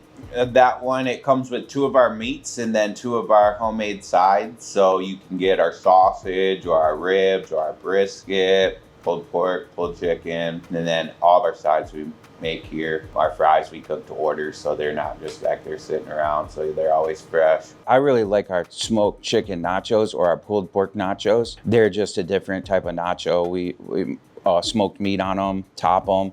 They're one of my favorite things, but I know what the customers really like are the burnt end fries. Yeah. Burnt end brisket, cut up, put on the top of cheese sauce, barbecue sauce, and then topped with pico and burnt ends. And that's like a huge fan favorite right now. We sell so many of those out of the food truck too. They're like super popular out of the food truck. And the chicken tacos also, people love them. That's always been one of our main things right there. Can you say maybe how much you invested to get started, like with equipment or the trailer or something? Yeah, startup cost, probably just shy of $40,000. That included the smoker, which is a 500-gallon offset, which is mounted on its own trailer as well. And then getting the food truck and all the equipment and stuff like that. So, you know, permits weren't too bad. Inspections, they pretty much do. They don't really charge you for like the health inspection, the fire inspection, all that. Whenever you go out, get like the ANSELs checked and the fire extinguishers, that's really the only one that costs any money. I see that you guys do catering as well. What would you say your catering to like event ratio is? So honestly, it's about a 50-50 spread. We do a ton of different weddings and, you know, private parties and stuff like that. Like I said, as far as the events, you know, we're always at the barrel races, which it's a good one, you know. Barbecue just goes well with this type of event. Yeah. But I mean, majority of the caterings happen to be weddings. So. And when you're doing those caterings, are you bringing your truck? Are you just bringing your smoker? You said that's also on a trailer. How are you working that out? So it depends on really what they want. If they want, you know, more of an experience of serving out of the truck, then we'll bring the food truck as well. But a lot of times it's just setting up like chafing dishes and things like that, and just, you know, making it to where all the food's right there available for them inside of the venue. And do you charge different prices to like bring the truck versus just setting it up, or how does that work? Yes, it would be slightly more expensive just because, you know, we're using more gas to tow the trailer, all the propane and stuff like that on the trailer, just cleaning it. Most of the venues, they have their own kitchen where we can use all of their equipment, so that helps out. You know, we'll charge different if they want us to serve it all for them, or if they want it more of like the buffet style where all their guests come up and self-serve. And, you know, there's a couple different things that can make the price vary. Do you prepare all of your food before coming to an event, or is that something you're doing while you're at an event? So it depends on the event. If it's a multiple day event, then I always bring the smoker with me, and you know, I'll usually cook like the night before or something like that, to where I have a bunch of food that's ready to serve. And then while we're at the event, then I'll have the smoker rolling the whole time as well. But an event like today, is it prepared usually typically beforehand, or are you making it in the back? Yeah, I mean, as far as all the meats and stuff, it was all prepared beforehand. Same with the potato salad and coleslaw, but like the baked beans we're making here on spot. Same with like mac and cheese and things like that. Tell me about what kind of foods you're serving. What's your most popular item? Things like that. So brisket is definitely our most popular. We'd sell out of that one every time, followed by probably our pork belly and our ribs. And how long does it take you typically to like smoke the brisket, for example? So typically I'd be smoking it. Obviously it depends on the size of the brisket, but anywhere from like 10 to like 14 hours. And we mainly use oak, but sometimes we'll use hickory. And that one is more so like on request. Hickory is a lot stronger smoke flavor, but mainly oak, and then sometimes we'll do like cherry and apple, like more of the fruit woods. So what are some of your most creative or fun dishes that you've served on the truck? So some of them that we'll do will be like, we'll smoke some burgers and then top it with brisket and smoked queso. Or we'll do like pulled pork egg rolls, where we'll smoke a head of cabbage and dice that up and then mix the pulled pork in with it. Or we've done it actually with like apple pie filling as well, and then when it comes out, dust it with cinnamon sugar. Do you have a background in business, or was this something that it was just like I figure it out as it goes? My mother was an accountant and my father owned a company as well. A few years back, like prior to COVID, I had started up a company doing epoxy flooring and countertops and things like that, and then ended up selling off that business and just kind of ended up going with this one. And I mean, everything's a learning curve. You know, it's always something new and different ways to improve on stuff. But it's really just, you know, make sure you got all your bases covered and got your finances in order and stuff like that, and you should be all right. Do you have any routine gigs? Like, how often are you coming to this Sunday event type of thing? Do you have things like that are booked every week where people can find you consistently? We do have some that are pretty consistent. For instance, we were here yesterday for a different barrel race, and then we were here last weekend as well. But usually you can find us out here about once a month. We have a lot of repeat like breweries and distilleries that don't offer food as well. But I mean, that could all vary week by week. Sometimes we might be booked out, you know, 2 months in advance, so we can't get back to that place. But looking into the future, how do you plan on expanding or growing? What does that look like for your business? so at this point, we're unfortunately having to turn down events already. I guess it's a good thing, but I definitely need the second trailer and a second smoker. And once I get the second trailer, I want to have like the back of it with an open deck, and then that way I could have the smoker built onto it in case we need to fire up some things right there on the spot, and not have to worry about 2 different vehicles to trailer the other smoker out as well and things like that. But definitely want the second truck before thinking about like the brick and mortar or anything. Earlier, I thought you said you only did weekend events? No, I mean, we'll have some throughout the week, like say apartment complexes, or we'll go to like Boston Whaler, you know, sometimes throughout the week, but mainly like our big events are always the weekend. How do you usually predict or prepare for your events as far as how much food to make? So that is one of the harder things as far as barbecue, because it's not like, you know, we can cook everything right there on the truck. If we did like burgers and hot dogs and stuff like that, it'd be a lot easier. But usually I'll try and base it off of past events. Like, you know, like say we were here this time last month, I'd go back, look at the sales and see about how we did, and then try and base it off that. If we sold out, bring like a little bit extra food or, you know, something. But usually like the first time we go somewhere, I'll kind of undershoot it a little bit, just so if, you know, it's a bust, then we don't end up with a ton of leftovers and different things of that sort. Do you ever typically have like a lot of food waste, or is it usually a sellout? No, a lot of times at this point, now that we've gotten our name out there, it's usually a sellout. And I mean, honestly, it's a good and bad thing, but when we sell out, it's like, shoot, I wish we had more, but at the same time, you know, it's good that we don't have that waste. Earlier, I heard you talking about breakfast burritos. So you guys serve different styles of meals throughout the day? Correct, depending on the day. Like our lunch and dinner menu are very similar. But as far as breakfast, like, you know, we'll do like a pulled pork burrito that might have like eggs in it, cilantro, onions, tomatoes, you know, whatever toppings you might want. But we'll kind of cater to the breakfast side as well if it's an earlier event. I know you said you started about last July, so not even quite a year. Have you noticed seasonally that your like audience or your customers or clients come more or less frequently? You book more or less events? How does that work? Does it affect you as much? Not so much here, because our weather's pretty much the same. You know, we might have like a couple cold weeks out of the year, and even then cold might be 60 to some, you know, so it's really not bad. But when it is colder out, you know, I'll do like some soups and things like that. Like we've done brisket ramen in the past, and that was a huge hit. It all really depends, but I mean, for the most part, our biggest worry is if it starts raining. You know, so if the event gets rained out, then that's when we'll have all the leftovers. If you came to your truck, what are you ordering? Brisket all day. What side? Honestly, it's hard. The baked beans are great. Same with the mac and cheese. Can you talk about the trailer and how long it took to make, and then what equipment you would recommend? So honestly, in regards to the trailer anyways, I actually ended up getting this one used from someone.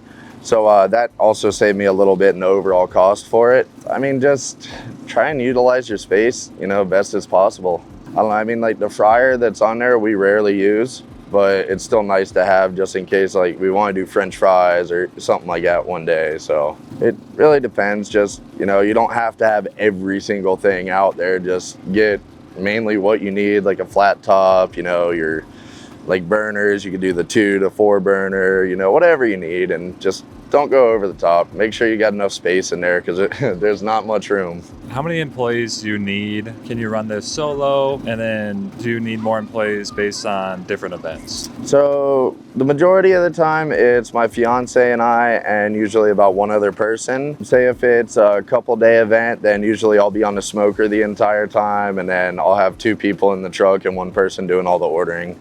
But on average, we wouldn't have more than 4. But it's usually 3. Do you think you could ever run it solo? It would be a little more difficult, but it's possible. This depends on how many customers you're getting. Right, how busy it is, you know, like say you got a line like 15, 20 people on there, then it would be a little more challenging. But, you know, if it's just slower, people like trickling up, then it's doable. Can you tell us about the logo and the name of the business? So honestly, we wanted to come up with something that kind of played a part with the barbecue.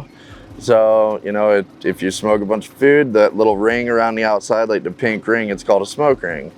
So it just kind of played a part with it. And then the logo was just something that, you know, we came up with. I wanted to incorporate it in the name, so. Can you tell us how much it costs to wrap your truck? Honestly, I bartered with a friend. I catered his wedding, he wrapped my truck and helped with the design. Hey, that's the way to do it, if you can get it like that. Yeah, typically it would be, I'd say $3,500 to $4,000 for the design and wrap. Can you talk about the investments that you had to make to get into this? We probably put in about $25,000 for the trailer, startup funds, just like food, ingredients. So that was about the initial investment. What does a day-to-day look like from when you first started to now? Our vision from the beginning, just to take a step back, has been to get to multiple locations. We're working on that right now. We have 2 trucks right now. This one's the one that permanently stays here. The other one roams, does events with University of Michigan, all that stuff. So every day's a little different. When we first started, Brian, my business partner, was here every day. I was here too. We started just us 2 with our family. And the goal very quickly was to get Brian extricated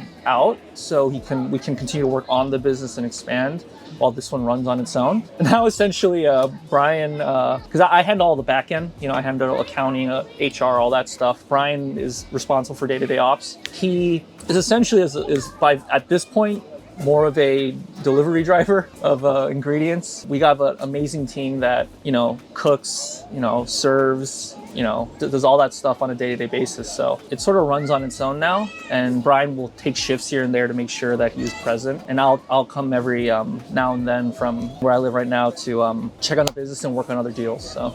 Do you have a prep kitchen that you're also paying for, or are you guys prepping in the station? Yeah, so our trailer is built to be able to prep there, but we've worked out a deal with our commissary where we can. So let me take a step back. In Michigan, to have the food truck license, you need to partner with a commissary where you can prep there.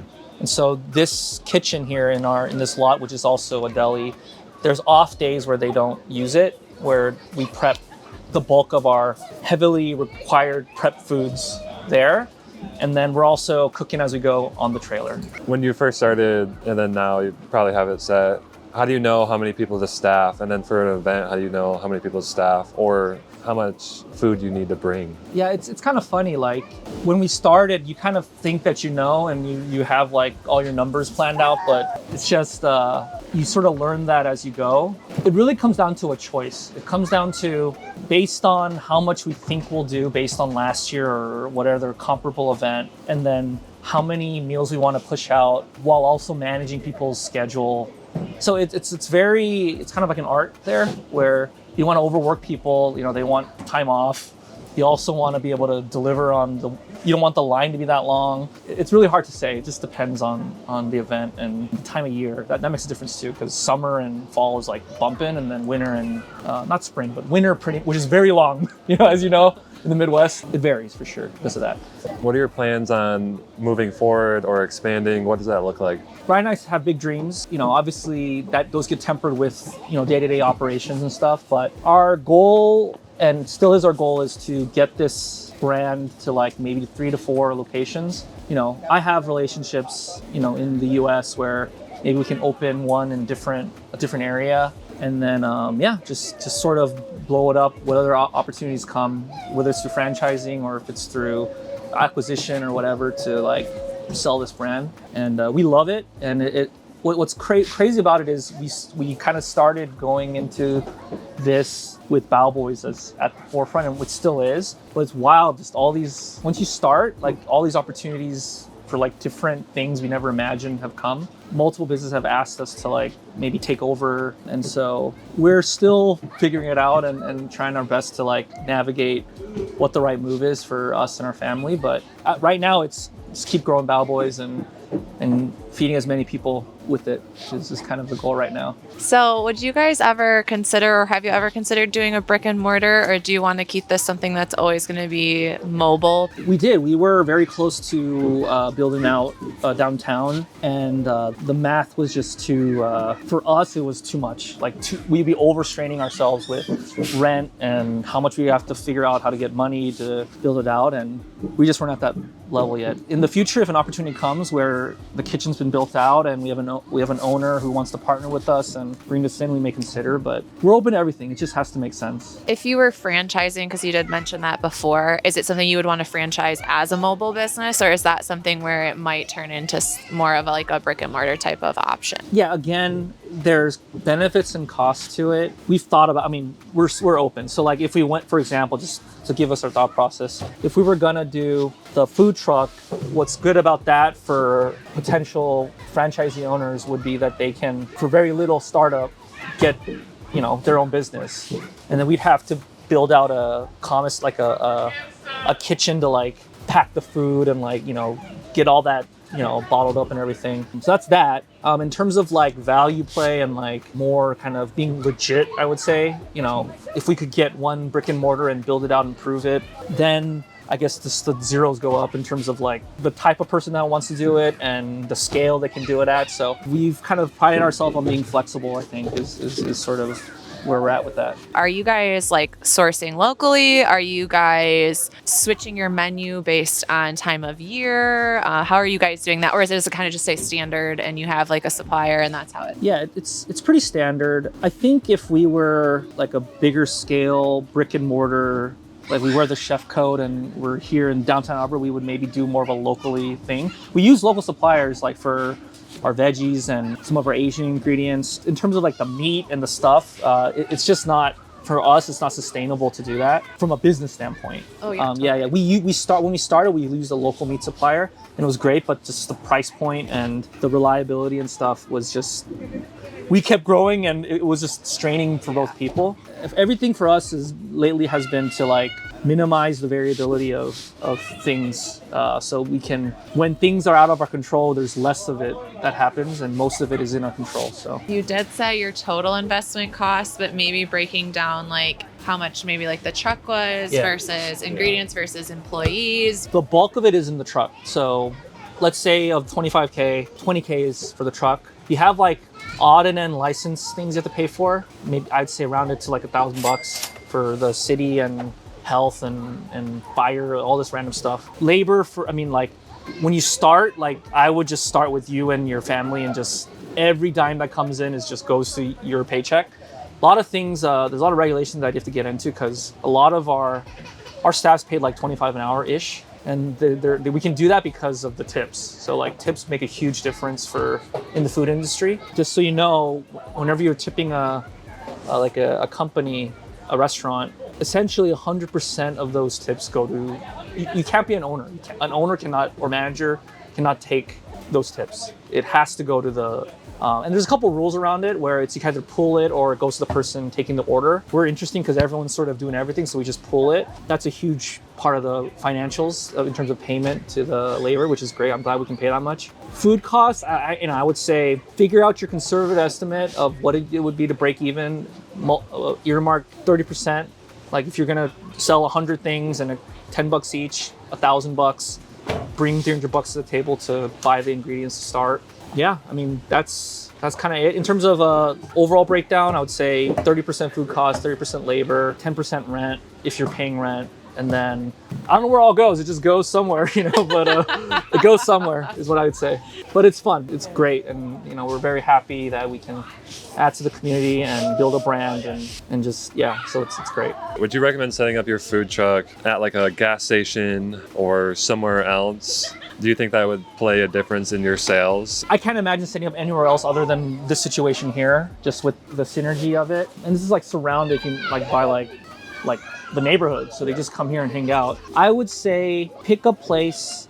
You have to be intentional. You have to be like, are you going to be a place where people make their way to for you, or are you going to go to a place where it's just traffic and you're kind of pull from the X% of the traffic? If you can afford it and you figure out a place where it has traffic and you can not spend that much, then do it. This is more of a destination situation where we probably wouldn't have posted up at a gas station. This made sense to us to post up here. And just so you know, before this was dead, there was nothing here. It was just the alcohol inside and the cocktails and nice people. It was not really made up, no murals or anything. And we just envisioned that if we put it, then combining everything, it'll pop. So, do you guys use DoorDash or Grubhub or anything like that? Can people order from you and have someone come pick it up and bring it to them? Yeah. So in terms of delivery, we've partnered with DoorDash and Grubhub. Right now, we're just using DoorDash. It helps, I would say, for a restaurant owner, it helps with cash flow in the winter, especially in the Midwest. But they take anywhere from 20 to 30%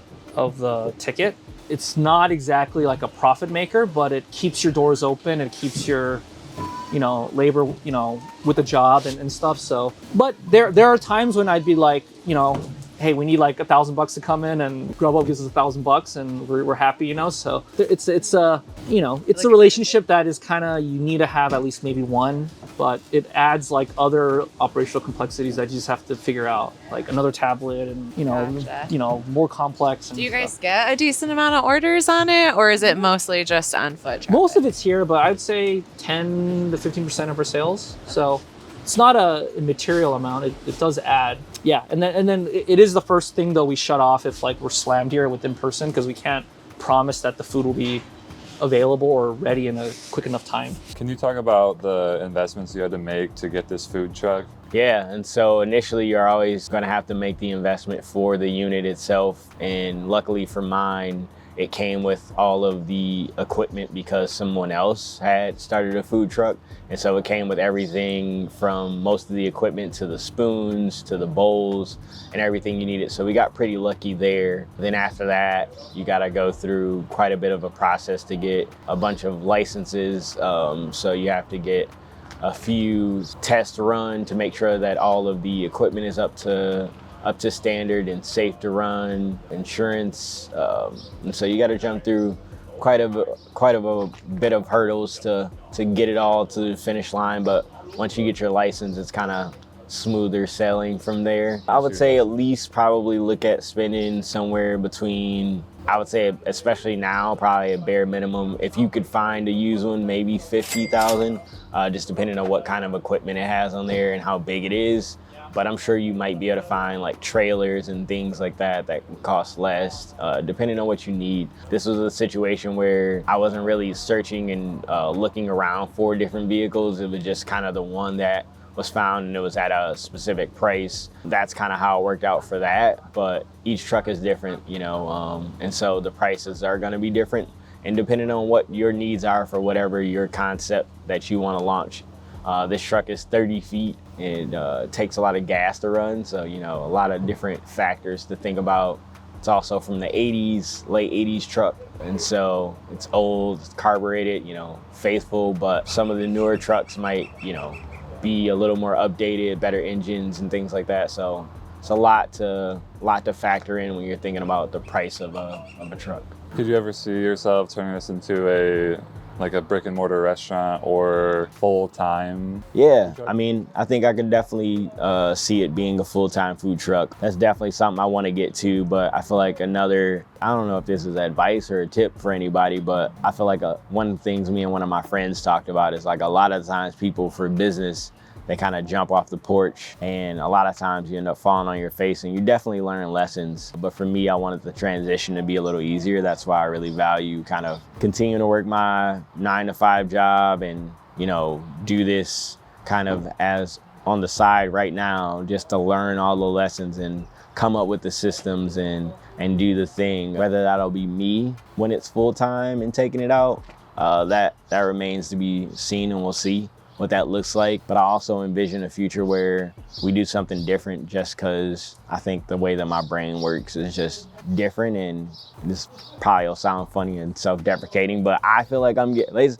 definitely not a young person's thing. You know, it's a lot of lifting, a lot of, you know, back-breaking hours. Like, food trucking is also physically demanding on your body. If you're not ready for that aspect too, like, it will tear your body up. Like, you're lifting generators, you're lifting heavy boxes of stuff, then you're doing the whole shift of cooking, you're doing dishes, you're doing a lot of stuff. And so it would be really nice to get to a point where I have such a great system down that someone else can come in the future and, you know, take what I've done and manage it better. But yeah, I really want to see it get to that point where it's full time and people can really get more access to the food. We've received so much like affirmation in that way from the people in the community, and just that we're on the right path with the flavors that we're kind of creating. And so just continue being a bit of a perfectionist and trying to make it better and get to that product to where it's to the end point and we can uphold that consistency over time and just really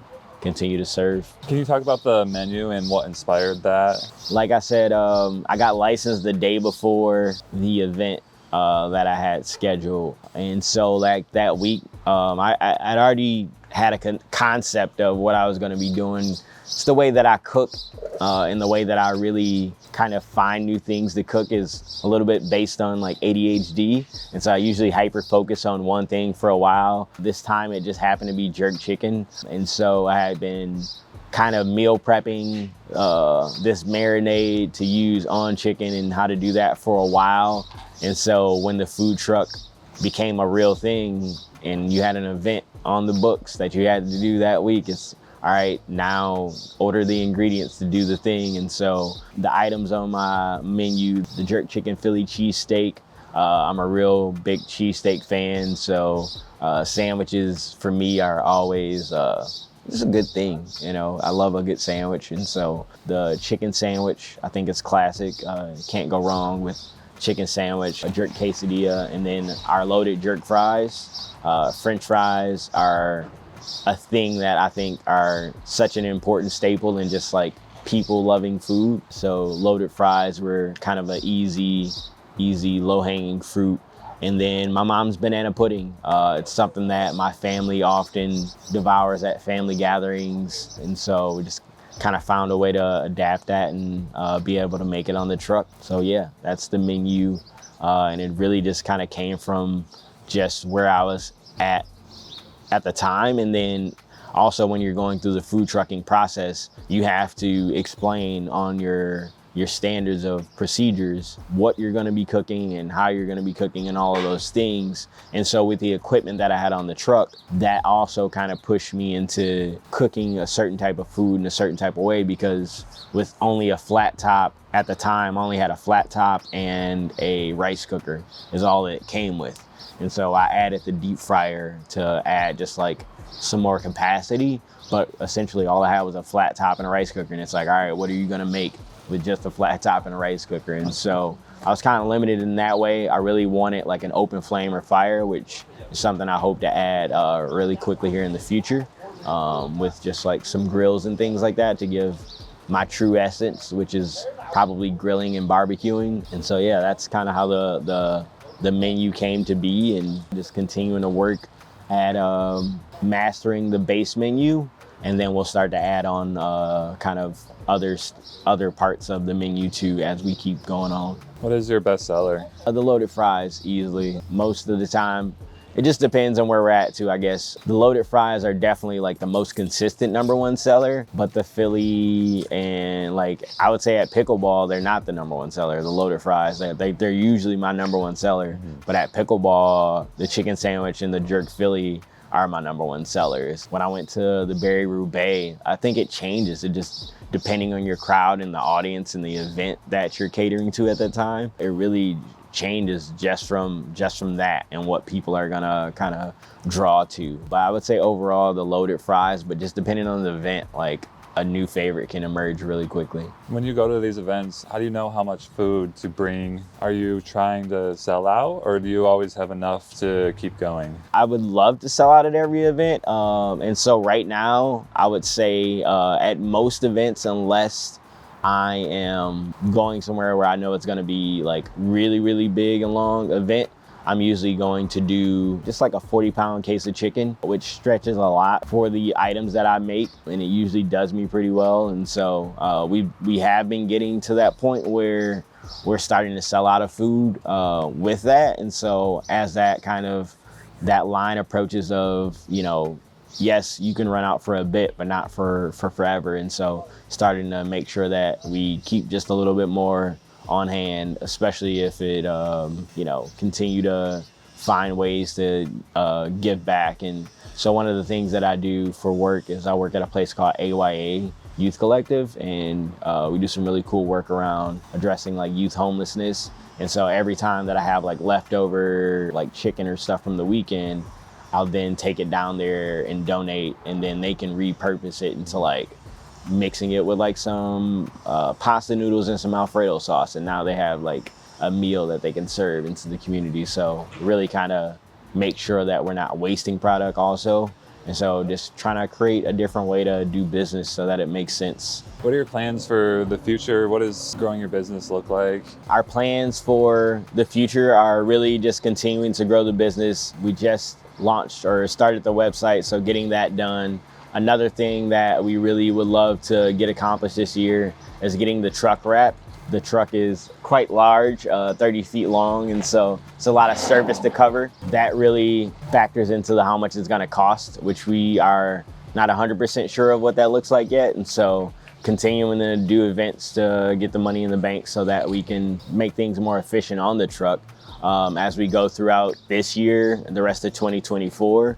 Hopefully by the end of 2025, we have all the branding done, the truck is wrapped, the inside of the truck is very, very organized and all kind of mapped out. And yeah, just continuing to go forward, and hopefully in 2025 we have an employee or something along those lines. But just continuing to serve the community and make food that everybody seems to love. So are you currently running this solo, or do you have people help you? How do you know how much help you need when you go to an event? Really just me for the most part. My mom does help me out on a lot of things and a lot of weekends. And then there are some really cool people who are just friends, or people of friends who've recommended people to help me out for just like certain events where I know I might need an extra hand. And so yeah, usually the larger events, or an event that has a lot more individuals, like say the Berry Roubaix we did this year, like I know I should have had 3 people or 4 people or whatnot. But usually when you get into the numbers of thousands of people, you know, you're gonna need a few extra hands on deck. But for like most of the local events, like me and another person usually do pretty well. And so yeah, just as business grows, hopefully you know, we can find people who believe in what we're doing and just continue on, serving the community. So when we pull up, we kind of, this is it. We're just gonna We'll unbungee this. Unbungee it, open her up, everything works really well. And then from there, you'll be kind of surprised how much space you have. We've done 3 people in here comfortably. She'll do a lot of the cutting and the toppings of the pizza. We'll have a guy order, and I'm doing all the making and the prepping. Everything is made to order. So our times can start adding up a little bit, but that is part of the process of doing everything the way we wanted to do it. That's just how it is. But then when we come in, I would start off by turning everything on. It's all controlled right here. Everything is well labeled. Turn it on and off from right here. And then from there, the oven, this is the Pizza Master oven. It takes about 40 minutes to heat up. So we give ourselves that about 40 minutes or so to make sure it heats up properly. And this gets up to 800 degrees. You get in and out in 3 minutes. From there, she'll prep everything right here, and then we pass on over. How long does a pizza take to make and then bake? So the pizza is depending on what the pizza is. If it's a red sauce or if it's barbecue chicken, it could take me like 30 seconds to make it. But if it's like a pesto, that's gonna be a little bit longer. It's gonna take a minute, 2 minutes, depending on how cold the sauce is. We always try to make sure we have sauce at room temperature. And then once it goes in, it takes no more than 3 minutes. And then from there, it's coming to her. So the whole process, we When we did Bridge Blast over on 6th Street Bridge, we were doing about 35 to 40 pizzas an hour. And that was our first big event. That was our first time running with 3 people. That was our first time making over 100 pizzas. It was definitely a learning process. We sold out. We definitely could have done a lot more. But as first time food truck people, we were very happy with what we did, and we learned a lot. And from there, like, this shelf wasn't here at the time. We put this shelf in. It was just like, what can we do to make the operation a lot better? What do you think is one key thing to have in a kitchen or a food truck kitchen? For us personally, we love having the extra storage. We wish we had a little bit more storage, but we love being able to keep our dough cold on site. Everything, all the dough is kept in here. So all our dough is kept cold in here. We can keep over 130. The shelf's not in here. We can keep over 130 plus in here. Extra, everything is in here.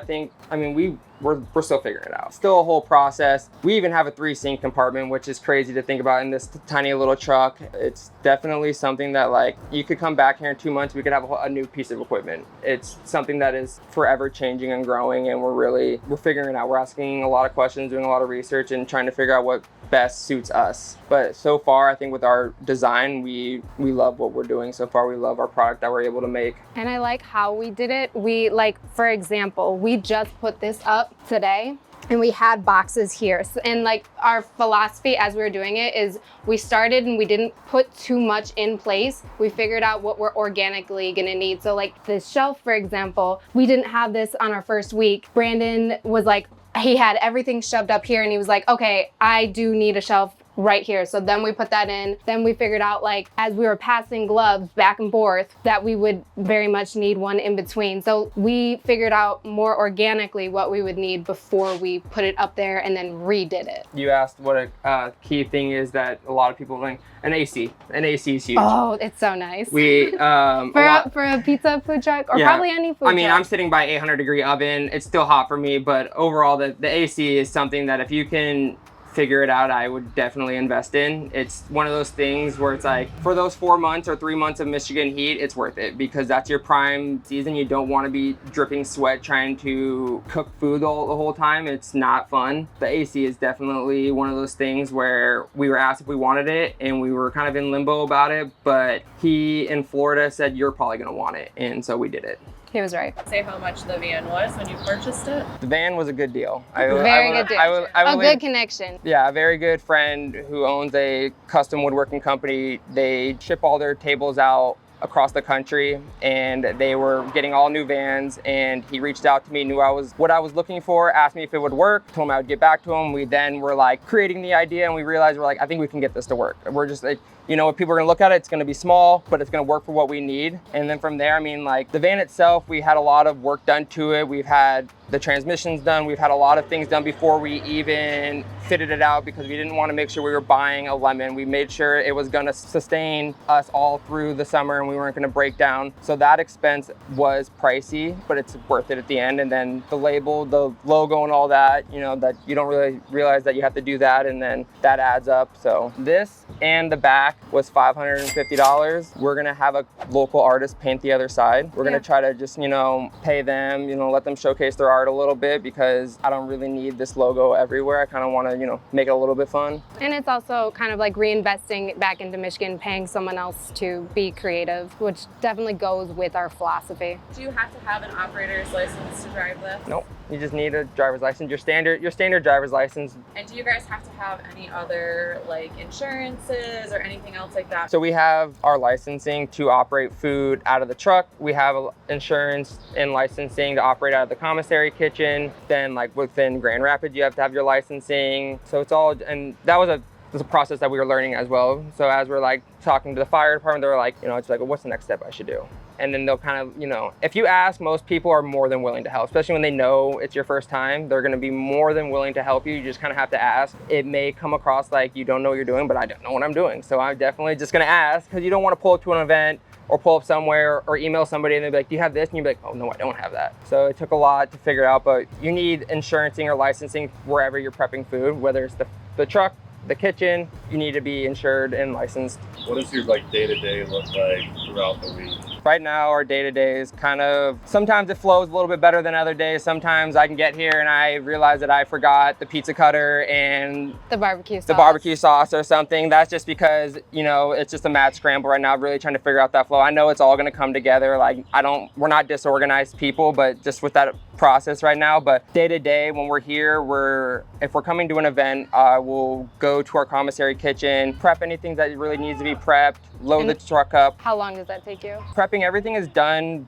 by me right now. All our ingredients are all farm fresh ingredients. So we really try to source everything from farms across Grand Rapids and Michigan in general. So we're getting our cheese over in Ann Arbor. We're getting our meats off of Wealthy Street at Lewis Earl Butchers. We're getting a lot of our stuff just local. So a lot of it is prepping. Nothing is really being just opened and put into a jar and thrown on a pizza. So it does take a lot of hours and a lot of time.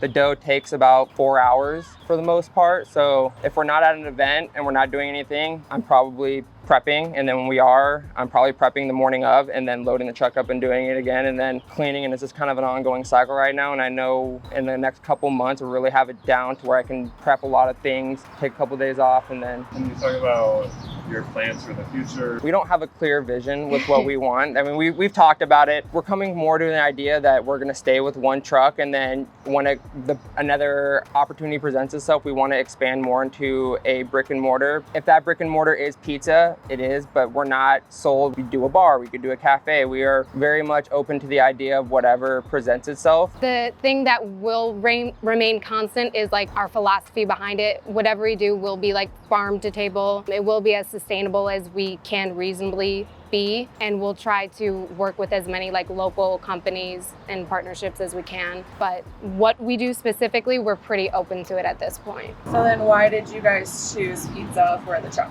That was my idea. I like pizza. Pizza's a very, it's a very universal connecting thing. You can do a lot of things with pizza, but also with pizza, you have bread, and I can change that up at any point. If I really wanted to just go sandwiches, I could change that up. And being that I'm creating the dough and doing that, it doesn't take much to change that whole process. Pizza, I think you can park in front of a bar, in front of a brewery, in front of a winery, go to an event, and you are a common scale, and you can take that many different ways with gluten-free, vegan, vegetarian. It really has no limits as long as you are open to the idea. And then from there, we just kind of where we went with that idea. And then we really loved like the European, Italian culture, and that really is also something they really do with the cheeses and their tomatoes and their fresher ingredients. So it's also something we could both eat every day and not get tired of. So this is our menu. I created the menu for the most part. A lot of it can be, you can look at it and you see traditional stuff like barbecue chicken, margarita, but a lot of it was just a lot of like trial and error, try some things out, do a lot of research. If I said I created everything from scratch, I'd be lying. A lot of it, you can just, there's not really a lot of original thoughts nowadays, but it's like looking up my favorite pizzerias across the country and kind of just playing with it. And then from there, like I said, a lot of our stuff is farm to table. So if I went to a butcher and I tried this meat, I'm like, how can I put this on a pizza? So the Piedmont has spellicate, which is a house-made pork shoulder from Lewis Earl, and it kind of just fell into my lap when they were out of a certain meat, and they're like, we'll try this, and it kind of really worked out. Which, for anyone who fact checks, the original meat was from the Piedmont area in Italy, and then the new meat was no longer from Piedmont, but at that point we had already committed to it. So the spellicate, I think, is from the Parma region, but it works so much better with what we ended up having. But the overall menu, it's gonna change. I constantly will pitch new ideas. She'll definitely tell me to reel it in a little bit. Yeah. I definitely can get too far out there. Like if I had all my ideas out there, I don't think our operation would be good flow. I get too trigger happy and creative. But for the most part, a lot of bell peppers come in season late July. We're gonna throw bell peppers on there. We're working on getting mushrooms, and all the sauces that we have are house made besides our barbecue sauce. So all those are vegan options. So we're trying to really make sure that we have that as an option. Our Italian icy was definitely her idea, and she can take the floor on that one. So he was all about pizza. I was like, wouldn't it be great? Because we went to a couple of festivals and there weren't too many drink options. There are like trucks that just do drinks, but we were like, wouldn't it be great if we can do both in one? Is there one simple solution? So we both, being in like the bar industry, we've worked with like frozen slushies a lot. So we were like, we'll just do non-alcoholic as like a nice option in addition to the food if anyone wants that. So we landed with like an Italian icy. We'll be switching out flavors as like lavender comes into season. We'll probably do a blueberry lavender. Right now we just have lemon basil, but that's like a nice addition to the pizza, and it helps us sell ourselves at different places having both. Being where we're located depends on the best sellers of the menu. When we're over on the east side of town, we were very surprised that our best seller is probably our feta pesto, which kind of threw me off because sometimes I'm not like going in thinking that people are gonna be like, I've given a feta pesto and someone's like, what is this? And then they try it and they're like, well, that's really good. And then like that's been by far our best seller. I think a lot of it does to do with our goat cheese feta from Zigerman's Creamery over in Ann Arbor. My personal favorite is the spicy. That's just fresh jalapenos, a spicy capicola. So it's just a very like subtle spice, but not too spicy. I go through different phases on what's my favorite. Right now, actually, the Country Garden is my favorite. It was the Bianco y Pepe. I'm vegetarian. Country Garden, when Brandon first said that I'm gonna do summer squash because it's in season, I was like, I don't know about all of that. It sounded really weird to me, but he somehow made it really good. There's a lemon wedge on top, so you squeeze the lemon on top and it's nice and acidic and it's delightful. Our first like 2 weeks we didn't have any logo, so it was just like selling pizza out of a white van. It was very, it could come off very creepy. So once we got the logos, but it's like we kind of have to once we get our name out there more, I think it's not because it's not your stereotypical food truck. I think people drive by and don't think much of it because they think of your FedEx looking trucks and your your giant, you know, even like your trailers and whatnot. So I think a lot of people will drive by and be unsure of what they're looking at, but we have no regrets with our decision. It definitely fits everything that we need. And if we need to expand and grow, we'll come across that if that ever does come. But this is definitely for her and I to just operate and throw in another person. It works wonderfully. What's been like the biggest positive and what's been like a negative? Meeting more connections within Grand Rapids, meeting new people. We're really not big beer people. That's just how it is. We're not big just beer people in general, but Ed at City Built is a wonderful person and he's a great person to talk to and he's so helpful. We've talked to the owner of Avant. She's wonderful. Like I think that in itself is just learning new people, meeting new people, new connections, really kind of getting our roots more into Grand Rapids has probably been so far the biggest positive. And the biggest negative was on our very first opening day, which was a Thursday. That Wednesday night, the commissary kitchen lost power. So we spent hours in probably 90 degrees trying to prep the dough. And then even once we were done, the next day we were freaking out that the dough wouldn't like properly proof. And it was a emotional battle because we were like, do we just call it off? Do we just keep going? So we just kept going and the dough ended up tasting really good. It was wonky, it was like oval and misshapen just because of the proofing process being disrupted, but everything worked out. Everyone loved our pizza and said that it was delicious. So we just kept on going and I'm so glad that we did because that was an easy thing to give up on, I would say. Can you guys share how much it costs to be part of the commissary kitchen? A straight flat fee to park there, which is standard. That is $650 and you can plug in there so you can keep your coolers on and you can dump your gray water, you can wash everything, and then it adds up when you want to, you have cold storage, frozen. We don't have any frozen right now. We're just doing fresh, and then we have dry storage that adds up a little bit more. And then, for example, that's like what, $15 a shelf? It's like $15 a shelf or 30 bucks, $30. So all in all, I think it's like $800, I think, just to park there. And then like to use a bunch of hours on their kitchen, it costs a little bit more. So it's like when you're gonna prep as much as you can all at once. Don't really waste time just because it does add up. But you need a commissary kitchen unless you can operate everything out of your truck. So like we're not having a bakery make our dough, so I need a mixer or do it by hand. So commissary kitchen is necessary. There's no way around it unless you have that space to be able to store a bunch of things. So, and then that was also a learning process, trying to figure out where is a commissary kitchen, what is the best one to do. There was a couple. We chose Prep Space because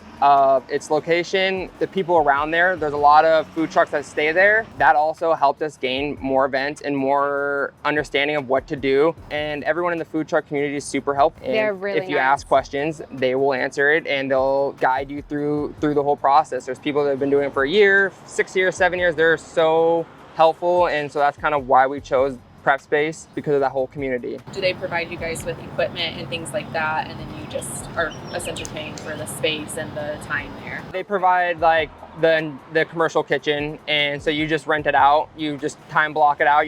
And it's 24 hours. So let's say I run out of dough Saturday night. We did that. We sold out when we were at Bridge Blast, and we had to go to the apartment lounge. Well, I didn't have any ingredients, so I was still up at 3 a.m. booked it out and was just prepping the whole time. And that's just, I mean, that's a mistake on my end, learning, trying to figure out everything. But it's 24 hours. You just book it out. Our food truck is powered by this bad boy. It is a Durawatt 13.5 kilowatt generator. We were gonna go with your Cummins motor, but they're so back ordered, but this is like the next best thing. It's diesel ran because everything on the truck is electric, and the Pizza Master oven is something that I did not want to get away from. I didn't want to do gas or propane, and I didn't want to do wood fire with the size of the truck. We needed a bigger generator, but this thing works great. We've yet to have a problem with it. Is it powering specifically in the truck? So everything in the truck is powered by that. The only thing is, I mean, even the hot water heater is powered by it because it's an electric hot water. Everything in there is electric. There is no gas propane, so this powers everything. But also, we could also just plug in. If we're at a place that could take the amount of power that the Pizza Master requires, we can plug in.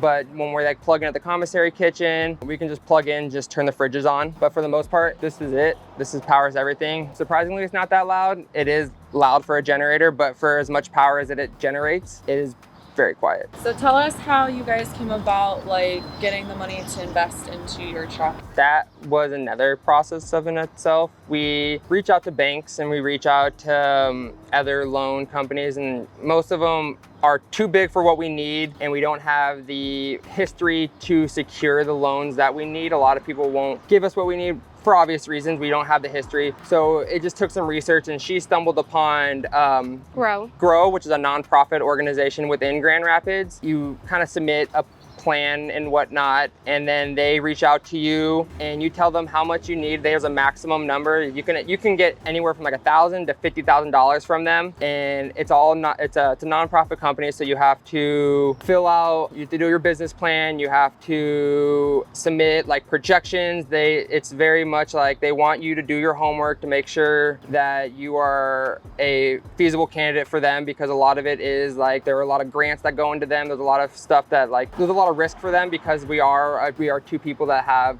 no history and we're just kind of word of mouthing what we want. But it's a very good like introductory step before we go and maybe refinance with the banks for a more idealistic interest rate. It helps it take that first step, which is the point of Grow. But then you also, as you're doing all these things that they require, you can really look at your business plan and your projections and kind of figure out like, we made a mistake here, or we need to adjust this. And they're not just a nonprofit going, here's $50,000, have fun. They were like, we're gonna write you a check. We want to do checkups with you. We wanna check in. We want you to check in. Feel free to reach out, because they are local, and they also, a lot of them have other businesses, or they've had success with other businesses. They're willing to help. We've sat down numerous times with them to go over things when we had questions, and they've also set us up with events. They're very hands-on. They really want to help you. They're not just another company just giving you money and then wanting their money back.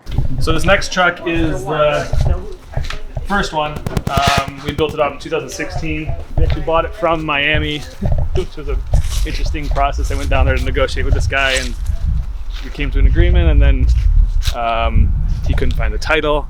Then we was like, right, and then we had to get the transmission fixed. We left the thing down there, had it shipped up, still couldn't find the title.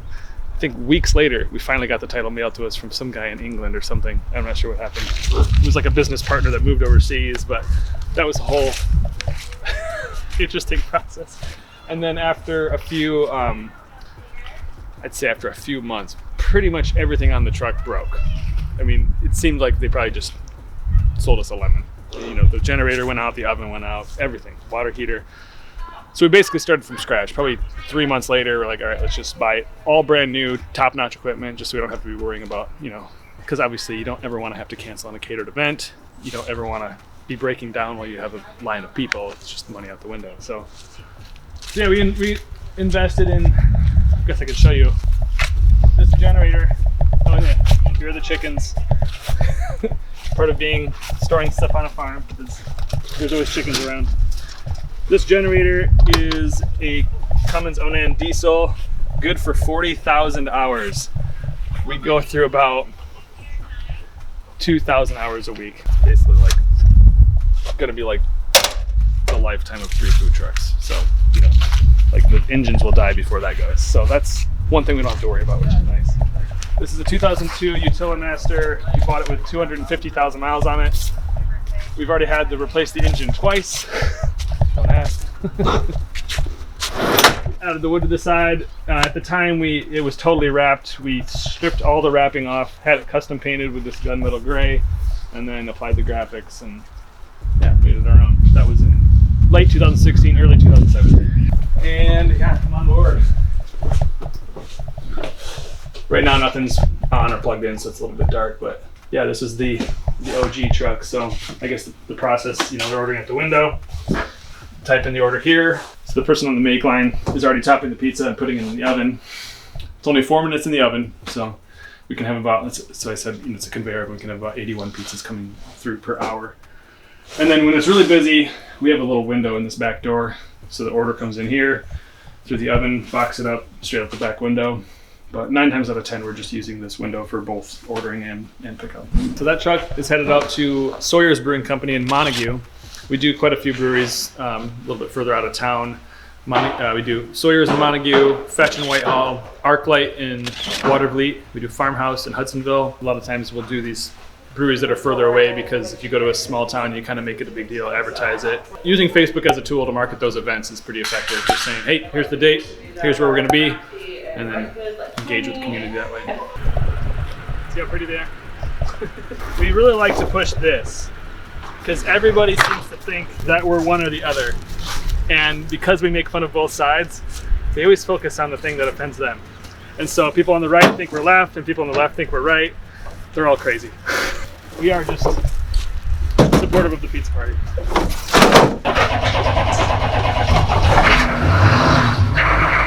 All right, so Propane Lane is on West River Drive. We'll be taking the escalator, so be careful.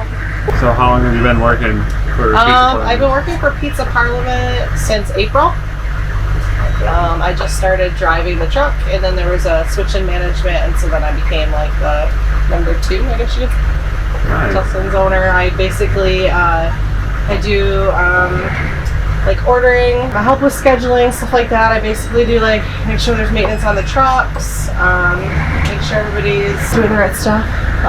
Payroll, I do all the payroll, make sure everybody's paid properly, stuff like that. So it's fun. It's a lot of fun in the summer. We get to see like free concerts or go to festivals or things like that. So that's a lot of fun.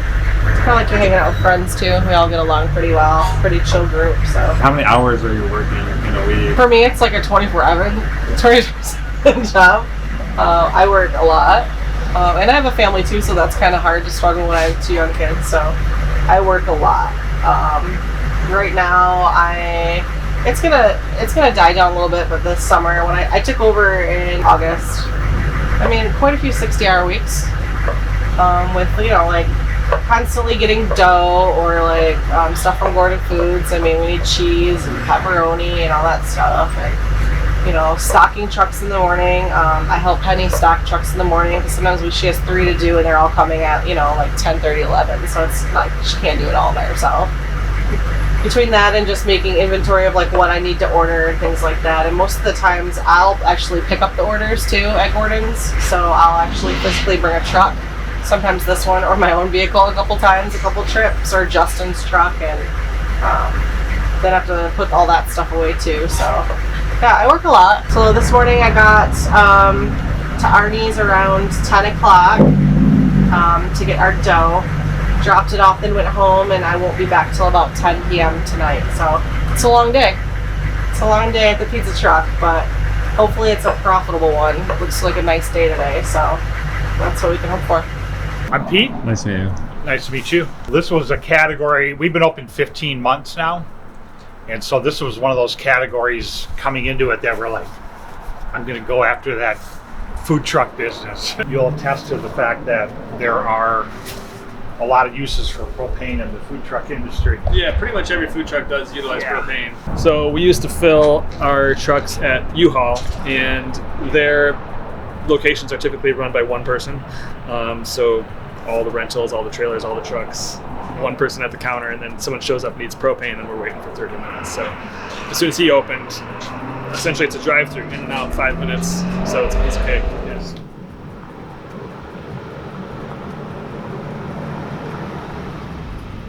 This is our trailer. The other two are obviously food trucks. This is our only trailer. And when we were building this out, our main food truck engine blew. And so we just quick wrapped the one side, threw a banner on, and it started taking over our main events. And then I never got around to going back and actually finishing the graphics on this. But it works, you know, it allows us to be in multiple places at the same time and looks somewhat decent despite all the damage. Do you guys have like other competitors? How do you deal with competitors? Yeah, I mean, the food truck community in West Michigan is pretty, I'd say there is a subset of the food truck community that's really supportive of each other. It's a lot cheaper to originally build out a trailer than it is a truck, which was nice because we could get into a second unit affordably, but the thing that I underestimated, logistically, the trailer is a lot more difficult than the truck because you have, you know, when you're trying to maneuver at food truck events or festivals, getting a trailer into spots is a lot more tricky. And then the hardest thing is finding drivers that know how to tow a huge trailer like this. So if you include the tongue, I think this thing is like 28 feet long maybe. So it takes a lot more training for somebody to, you know, for me to be comfortable with somebody towing this to events, as opposed to training somebody to drive a, you know, box truck or something. So what percentage is cash versus like credit card? It's probably 50-50. It depends on the event, but there's some events that are mostly cash. Some of the music festivals where people don't know if they'll have cell service, I think they tend to carry more cash at those. So tonight we're at Eastern Keel Distillery. We set up a few parking lot parties every year with them, where we come and serve the pizza. They provide the drinks, and they usually have a live band. The last few times the band was outside, but today is going to be a little chilly, so the music's going to be inside. And when you do these, how many people do you expect? Like tonight we'll probably sell 100 pizzas, maybe 150. It really depends on how it's marketed. It all comes down to how well it's marketed, and of course who the band is, and if it's outside, you know, it's always going to be weather dependent. And then of the three, which one do you think will do the best? So I'm guessing we'll probably hit about 100 pizzas here, maybe 120, and then Jack-o'-lantern World will be very busy tonight because it's so close to Halloween, and you know it's not supposed to rain, so we might do close to 180 pizzas there, maybe. And then Sawyer's Brewing Company in Montague is never too crazy. I would say maybe we'll do like 75 there. So yeah, in between events, during the day and stuff, there is typically a little bit of downtime, but there's so much prep work and maintenance and stuff needing to be done that there's not a whole lot of downtime. Amy is the one that she does all the running around. She's the operations manager. She's the one picking up orders and dropping stuff off and making sure people are showing up on time. And typically we have our staff show up at the location of the event about an hour ahead of time, which is typically a good amount of prep time. You get the truck fired up, oven warmed up, and then, you know, if there's any online orders, you know, we can start prepping for those ahead of time as well. If I have enough staff, then I can, you know, typically we can do lunches and dinners almost every day of the week because there's vending opportunities, and then there's also companies that want to do company catering and things like that. Can you talk about the investments that you had to make to get this food truck or your first food truck? Yeah, so we used to have our first food truck was a bus. We bought it. It was already converted into a full kitchen. We had that one for 2 years mostly. We recently just upgraded to this food trailer a month ago. And what made you go from the bus to the trailer? The bus didn't have like a stove or burners or anything. It didn't have AC. It needed a little bit of work, so we just decided to sell that one and upgrade to a new one that has everything. Can I ask how much the bus was and then the trailer? When I bought the bus, so I bought it almost 3 years ago. I bought it off a friend. He sold it for $12,000. The trailer was new, $27,000. How do you go about like finding a trailer? Is there like a dealer or is there? So there's dealers all over the place. We got our trailer from Texas. I feel like they're a little bit cheaper over there. than around here. And did they deliver or did you have to go get it? No, they delivered. They brought it all the way over. Oh. What does your like day-to-day look like with your taco truck here? So we're here every day. Every day we get here at 11 a.m. We usually prep at night just so, because we know in the morning it's like the lunch rush. We work through the lunch, then we slow down. We prep whatever we wasted during the morning for the night rush as well. So we're here until like 9 p.m., 10 p.m. every day. Are you constantly buying new product or do you try to buy that like once a week for the whole week? I buy it maybe twice a week. It depends if we're really busy. It'll be twice a week. We try to cook everything fresh every day, but yeah, towards products and stuff, we buy it 2 times a week or so. Can you talk about your menu and what's on it and what you offer? Yeah, so our menu, we offer tacos, quesadillas, burritos, quesabirrias.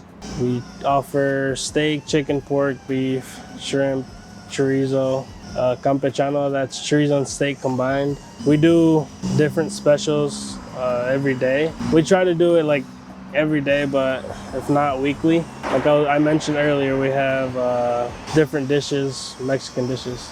What's the most popular dish that you have? I would say the quesabirria and birria ramen. Okay. That's ramen noodles, the beef broth, shredded beef, onions and cilantro and cheese.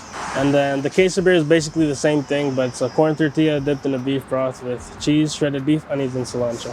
We basically do that every day because we run out every day of that one. Oh, so it's like limited? No, so we try to make every day like for it to last the whole day. Sometimes it lasts till like for 2 days, but it really depends. Do you have to have any like permits or anything to be here, or is it all based on the gas station owner? So you need permits to operate, but since it's a private property, you just need permission from the owner. Do you guys have any employees, or do you ever have to have employees? So I have one employee. He's not here currently. He will be here later. But it's just me, my wife, and our employee. Being here at the gas station, do you get to use the gas station at all for their electric, or do you have to have a generator? So we have a generator. Yeah, we started off with the generator. Right now we're talking to them and seeing if we can like probably use their electricity. And just because the generator, it's expensive too because you have to buy gas every day. Do you have any plans on the future for growing or expanding? Do you ever want to have like multiple trucks or a restaurant location? What does that look like? We do plan on expanding one day. It's either going to be, I think, another food truck or a small restaurant. We haven't really decided yet, but we do want to expand one day. And then for like the prepping and cooking for the meats, is it all in the trailer or do you do any outside of the trailer? No, so everything's done in the trailer. If we do something outside the trailer, it has to be in a commercial kitchen. What are some of the biggest positives and negatives to owning a food truck? You're your own boss. I feel like for food trucks, when you get events, like you don't have to be in one spot all the time. It's a family-owned business, so a lot of people know you because it's basically just you every day here. Yeah, and negative, it can be a little bit expensive sometimes, especially if you're gonna run it by a generator. Depends where you buy your stuff. If something breaks or it's not working anymore, like you have to either fix it, buy a new one. So can you talk about some of the equipment that you have here? Yeah, so this is one of the steam tables. This trailer was custom built, so I basically chose everything I wanted in it. Gas steam table, I have a 36-inch flat griddle, 2 burners. This is storage room. Over here we have our 3 compartment sinks, hand wash. We put this shelf in here to keep everything, all our stuff. It has a hood for all the smoke and everything to go. It has a small cooler. We keep all of our ingredients here like cheese, limes, onion, cilantro, salsas. And on this side we have all of our sodas, Jarritos.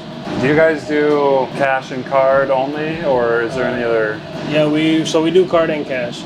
We have Apple Pay, Google Pay, Cash App. So we accept all of those. Do you ever work with like Uber Eats or DoorDash? So we had Uber Eats, but it really didn't work out for us. DoorDash we still have. DoorDash has been good.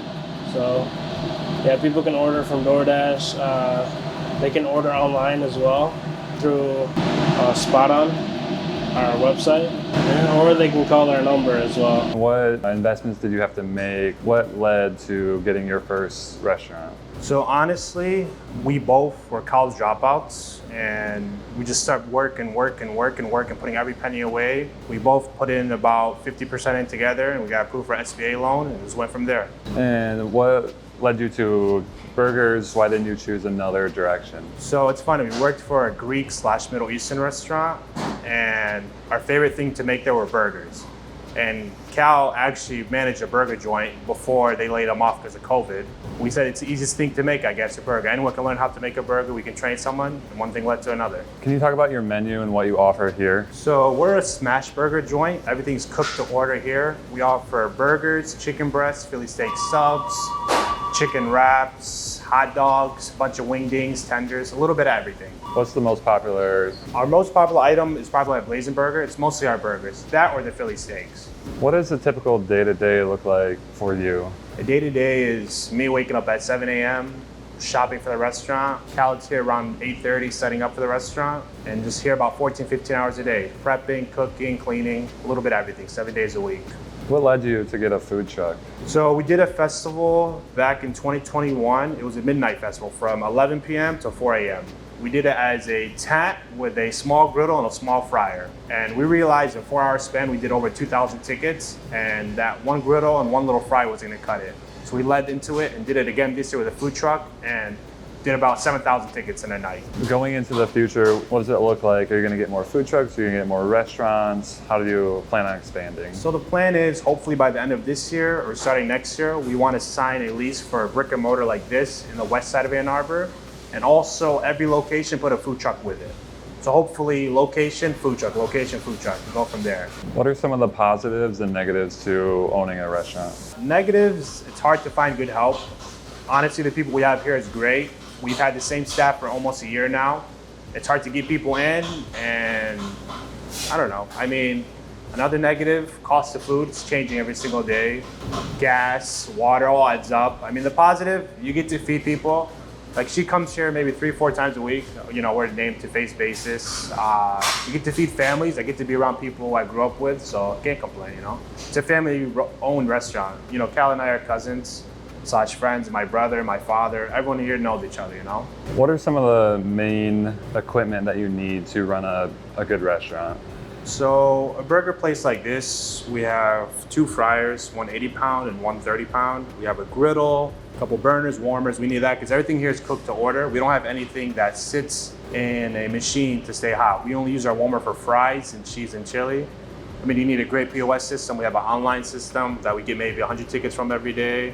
We have a DoorDash and Grubhub, a little bit of everything, you know, just to keep our day-to-day operations. Are you guys doing more people coming in, or are you guys doing more like DoorDash, stuff like that? So it's more of takeaway. It wouldn't be DoorDash, a lot of call-ins and pickup. We get maybe 20, 30 DoorDash orders plus 20, 30 Grubhub. So maybe 60 deliveries a day, which helps, but it's mostly inside. For the food truck, do you have the same menu as inside, or? Menu inside, we have maybe 40 items. The food truck, we only carry 10 items, if that. Most times it's 7 to 8. So it's we minimize, we do maybe 3 burgers, Philly steak, 1 vegetarian option, and a couple sides. Because, you know, it's high moving, it's high, what's the word I'm looking for? You know, it's a fast moving truck. You know, when we have people coming in, we're not doing 2-3 people. We have 20, 30 people, 40 people lined up right away. So try to get people in and out, in and out. The fastest, quick and moving items, you know? How did you determine your pricing? The food truck's a little more expensive, but in general for the restaurant, I looked around the area, burger place within a 5-10 mile radius, seeing what they're charging, seeing what their ounces, ingredients, all that quantity wise, and priced it within, you know, 50 cent, 60 cent difference, maybe a little higher, a little lower, you know? That way I'm not higher than someone and I'm not too much lower than someone else. And how fast does it take, like say when you're doing the food truck and someone's coming to order, how fast does it take to get that out? So usually we have order right here, you order from here, you get it sent out from here. We listen to what the customer's ordering, and by the time they finish, we usually have it packed up. So it's about 2-3 minute process, if that. How many employees do you need for the restaurant versus the food truck?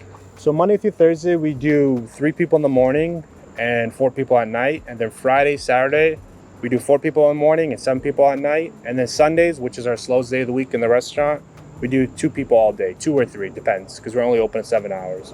And then depending on the event, like the one we did in April, we did 8 people every night in the truck. We use local. Our bread is from Michigan Bread every 3-4 days. Every Monday, Wednesday, Thursday, or Saturday, we get our bread order. We get our meat from Dearborn/Detroit.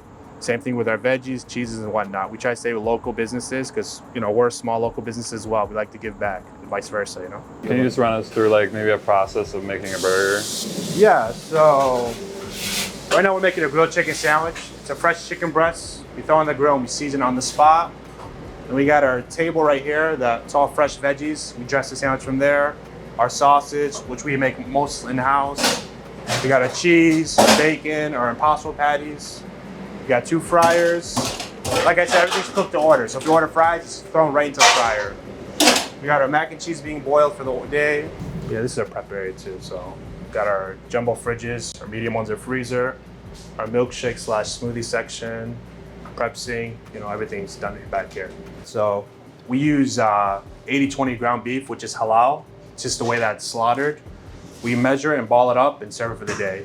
We do maybe 3 or 4 tubs of these a day. We don't use any frozen meat. Everything's fresh, everything's cooked to order. I feel like if a customer's paying top dollar, they should get top quality, you know?